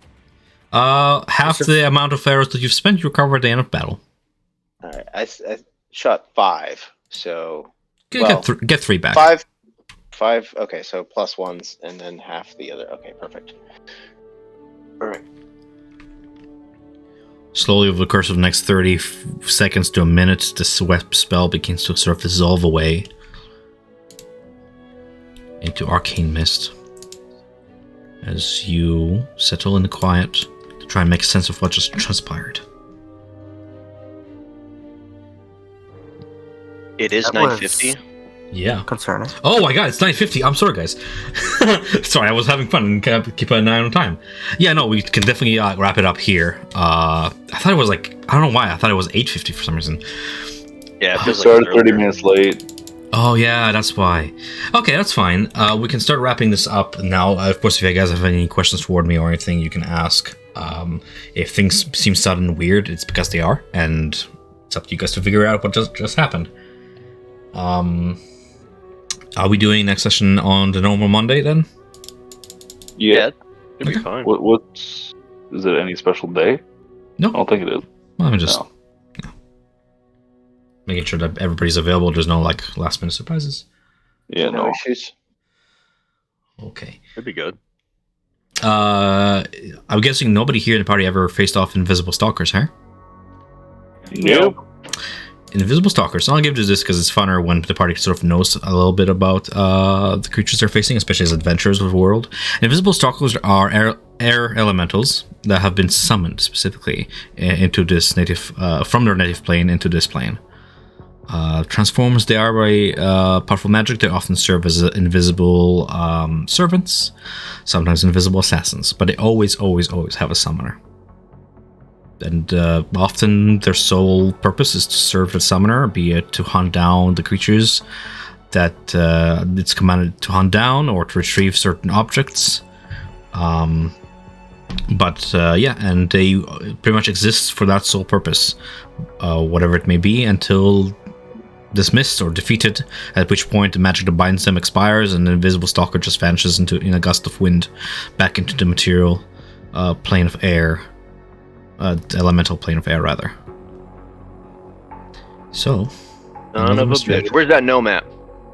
Oh, he's still in your midst. He's sort of cowering and right by the dog, unable to open the doors of the chamber, having lost the crystal that controls the doors. And as you've defeated the last of these, an object drops into the waters. And picking it up, you see it is the same crystal shard he was using to open and close doors of these invisible spies have stolen from his pocket to ambush you here. Do with that information as you will. My God, Riot is going to be so pissed if this is Aloysia causing him to get wet. Oh, get better problems. I wish Aloysia was causing me to get wet. I can say that with straight face. Anyways. When his crystal went missing, I was half expecting the party to just like blame Julian. I was so prepared to defend myself. But it never came. For once. Yeah. Well, you did break the glass up top, so that was a really dick move of you, Julian. I didn't do a goddamn thing. Somebody witnessed it was Julian. Yeah, that was totally it was Julian who did it. We're taking out of your allowance. That's funny. That is funny. Alrighty. I had fun. Sorry I lost track of time. Somebody said anything, so I didn't even look at the clock there. I think we were all having fun. Yeah. I was lost. I was lost in the mix. In the sauce, well. yeah. Oh, yeah. Is there anything else on the creatures, or is it just dispersed in the air? You're fighting air, so so the answer is just like no. In order for them to remain invisible, they have to not carry anything on them. Which begs the question: in the chaos of the battle, could I have notified you guys like, oh, you see like the crystal shard levitating there? Sure. I don't know if that would have made much of a difference. I clearly forgot about it. Technically, it would have just like levitated in the air, but these creatures don't carry anything on them. No. Okay. Yeah. Maybe they pockpicketed the guy and just tossed him into the water and began combat right away. I mean, Oh yeah. The module was a little bit confusing, I'm not gonna lie. It's like, on one hand, it's like, oh yeah, the source of water in Akrel is of divinity and nobody really knows where it comes from. And like, you go to like the Live Dome, it's like, oh no, it clearly comes from these underground caverns. So I'm like, well, which one is it, module? Because I'm sort of doing things on the fly here, adapting to where you guys go and all that. But oh, there are caverns. Mm-hmm. I also should probably say Zeno and Julian both, when he would have seen that when he got hit the first time, he would have held his head again and shaken it. Oh yeah, we keep forgetting about your little special blade there, aren't we? Okay. No. Every time he got hit, I did roll it. He only got hit once. Oh, okay, fair enough. I did roll it, but I forgot to roleplay it. We need what I'm gonna do next time we have a full party and making this back is I'm gonna give you guys even more breathing room. I mean, I always do. You guys just sort of decide where you want to go, but I will give you like the active opportunity to be like, oh, you're feeling hungry. Maybe you should like do a little bit of a tavern time and sort of talk about what each of your characters is going through, what are some recent developments, and maybe you can like just talk about that more. Because the last thing I want to do is what we're doing right now, sort of, where it's just you and me playing with one another without including the party, and it's like not really fun. Oh, I'm not. It's that's why I'm trying to include the party within this, and it's not like we're role playing really at all currently because we haven't had a sleep moment ever since he's been hit. No, you just took one mission after the other, and I'm sort of leaning into that. Yeah. So basically, there has been no like. Riot is still trying to himself figure out what's kind of going on. Mm-hmm. So that's how I'm role playing it as, because it's kind of true that he's trying to still figure it out. In terms of your mission, just so I make it clear though, even though there are caverns, why I mentioned the sediment not being disturbed and such, it doesn't mean, it just means that nobody seems to have been moving things through here. So if there is an actual passage to Calm-Row that deep, it doesn't seem that anybody has been moving anything to and from it. Zeno, just so you know, that's what you've discovered by going down there. But you said it goes deeper. It does, but what I was saying that if it was an entrance per se, I gotcha. an entrance that operatives are using to smuggle in like ruidium or like anything, Gotcha. nobody's been moving through here for like in ages. The sediment is undisturbed. Only water flows through here. You saw no tracks, no scratches in the walls, and I made it very much like absolute. Like this is like you're certain that nobody moved through here. That this rumor has been planted. I just want to make that clear because I know like I'm sort of reading off the module and I'm sitting here like trying to like also decipher what it's trying to tell me here. So sometimes it's a little weird. Fake rumor then? So it's very much sounding like It sounds like it was planted, yeah. a rumor and no validity behind it. I was gonna say, like, logically thinking about it, I'm like, people haven't dove underneath this before or anything, or, you know, kind of know what's going on, and then, like, what was the, you know, it's like, oh, it's a hunch. It's like, well, not a lot operates off that. That's why I said, if things seem sudden, if things seem strange, it's because they are. Okay. Yeah. You know me, I lore dump. I explain things away. If I ever don't explain something away, it's because you're asking the right questions. Go investigate. Did Grizz tell us how long ago he heard this rumor? Very recently. How recently you heard this rumor? Very recently. Yeah, this is That's like suspicious. Yeah. Highly suspect.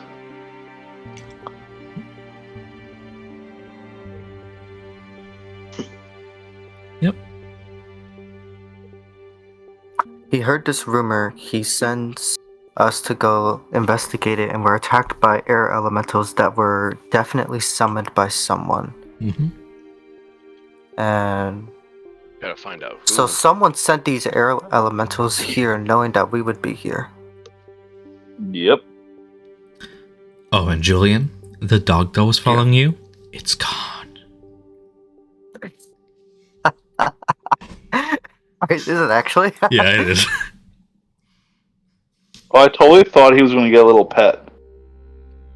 I was so excited for my own animal companion. Yeah, maybe you can find him somewhere again. Riot is totally going to get B-Speak and like turn that dog into like a little fun little character. Well, if you wanted to be a pet so much, why didn't you just turn around and interact with it when it approached the party in the first place? I know you guys are on a mission, but like it's doggo. Pet it. It's law. You have to pet it. I was scared to pet it. I didn't want to get bitten, but I like fed it for now. Rule for Let's see rabies. how it- I just like let's just feed it for now. See how it behaves. Right. Well, Riot got to look at it, right? So he can maybe find it for you. Maybe in the He can future. talk to it for you. Is there a spell that druids have called locate animals? I think there is. I'm No, doesn't but look he can like turn creature into a spell. hawk and fly around and try finding it with the aspects of the dog itself. true, I guess. Yeah. And I do mean, like, Riot is pretty high perception. Yeah. All the scent of the smell of the dog. I'm just letting Riot like steal plants from the Royal Conservatory of the Royal Garden. Like, yeah, sure, whatever. It's a tree. They'll plant another Man, one. you gave him the trees that he literally needed for his garden. Like, actually, like, wanted for the garden, You too. made it this far on this authority. I mean, like, just unrooting a tree. This is for the investigation. This is often an investigation. Trust us. Is this a passage to Calmaro? Like, just beneath the roots? He's gonna go and plant them and then go to the royal and be like, I have a plan. What do you Right. think are the chances that Grizz wanted to try and steal the amulet from us? Well, I think Very Gabriel low. would have tried. Very low? Why? Don't think he would care to steal it, Why not? because he's not the Allegiance. Or not Allegiance, he's not the Consortium. They're a little different. They go through more like normal channels, unlike the Vermilion Dream. Like, they're a little more like the Cobalt Soul. The Cobalt Soul goes through normal channels? We Well, have, they're not we have Melina as a living I example wouldn't that they say don't. that. Yeah, I I'm just wouldn't saying. say that a person being a part of an organization means they're always lawful or they're always evil. There Sure. could be evil people. There could be people, maybe not even necessarily like evil alignment. There could be people who act with nefarious intentions in the library or in the Allegiance. And I'm thinking somebody sent these elementals here knowing that we would be here. And how many people could possibly know that Grizz was sending us here? It doesn't have to be us specifically. It could have been anyone. If you didn't send us, it could have been the No. next people. Yes. But they were targeting Zeno. Yes. They were targeting Zeno. They targeted Zeno because it fairy fired it. It targeted everybody here except the gnome. And Yeah. it technically did target Riot as well. Hmm. There's no hard definitive proof. I'm thinking we've only been on 2 missions for this guy. We've gotten attacked on all 2 of those missions. And like, But he's not responsible for the first one. That's completely from this raw substance, maybe. ruidium. No, he Maybe. was having us retrieve it for them. I think you're looking a little too hard into it right now. Is he? He's looking into it. Period. Which he should. No, I know, but I don't see that headmaster as being the root cause. A good practice is if you have a hunch, follow it, disprove it, and then move on. Right? Because if you don't disprove it, then anything's possible. I'm not disagreeing. I'm not going to disagree here with Julian. I think the truth is, we did 2 tasks. On both tasks, we were attacked in some fashion, regardless if we caused it ourselves by touching something or not. That's a fact. Mm-hmm. We've been attacked I twice. don't think we caused the second attack. We're I was referring to blaming. the first one. I was referring to the elephant. You know, we Yeah. might have sort of caused it on our own, but fact being, 2 altercations happened. Well, so something about. How far away do you think you need to be from the figurine in order to activate it? You just need to speak the command word. But there is Well, yeah, something contradicts because he said there is no command word, but in the handout it does say it is. But he it said acted that it- on yes. touch. So in the He said there handout. was no command word, but what if there is one? He just lied to us about that. Okay, I'm going to do the DM thing and shut up. You're right.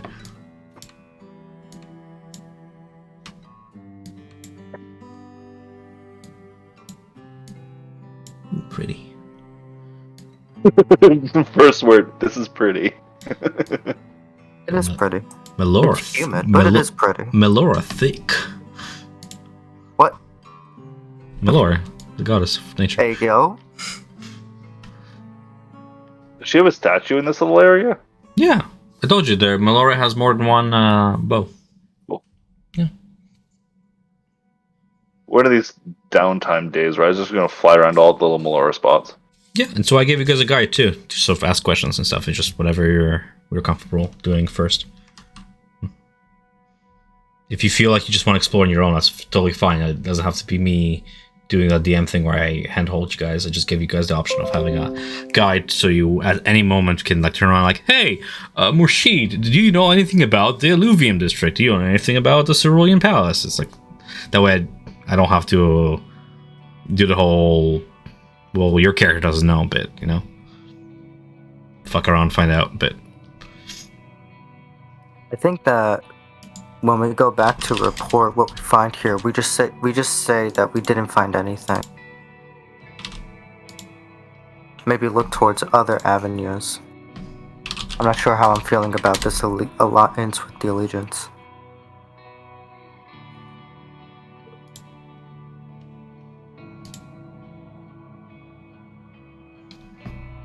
I'm curious to see if we just Go ahead.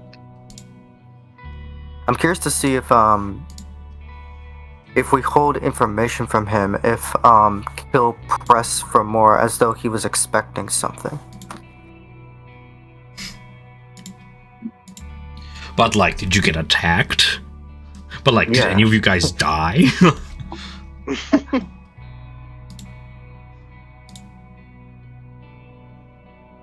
I'm saying like we our investigation turned up nothing. We didn't find anything, and I'm curious to see like how hard he would press us to be like, "Are you sure there was absolutely nothing?" Like, etc., etc.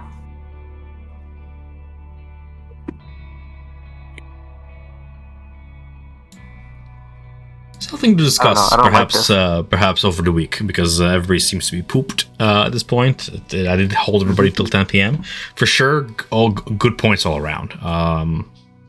Something to be discussed. I don't like this. Cool. Any other questions to the DM that you want on record before I cut recording? No, I'm gonna go to bed. Okay. I'm fucking pass out. I'm gonna go fucking poop, and Well, I'm glad you got that on record.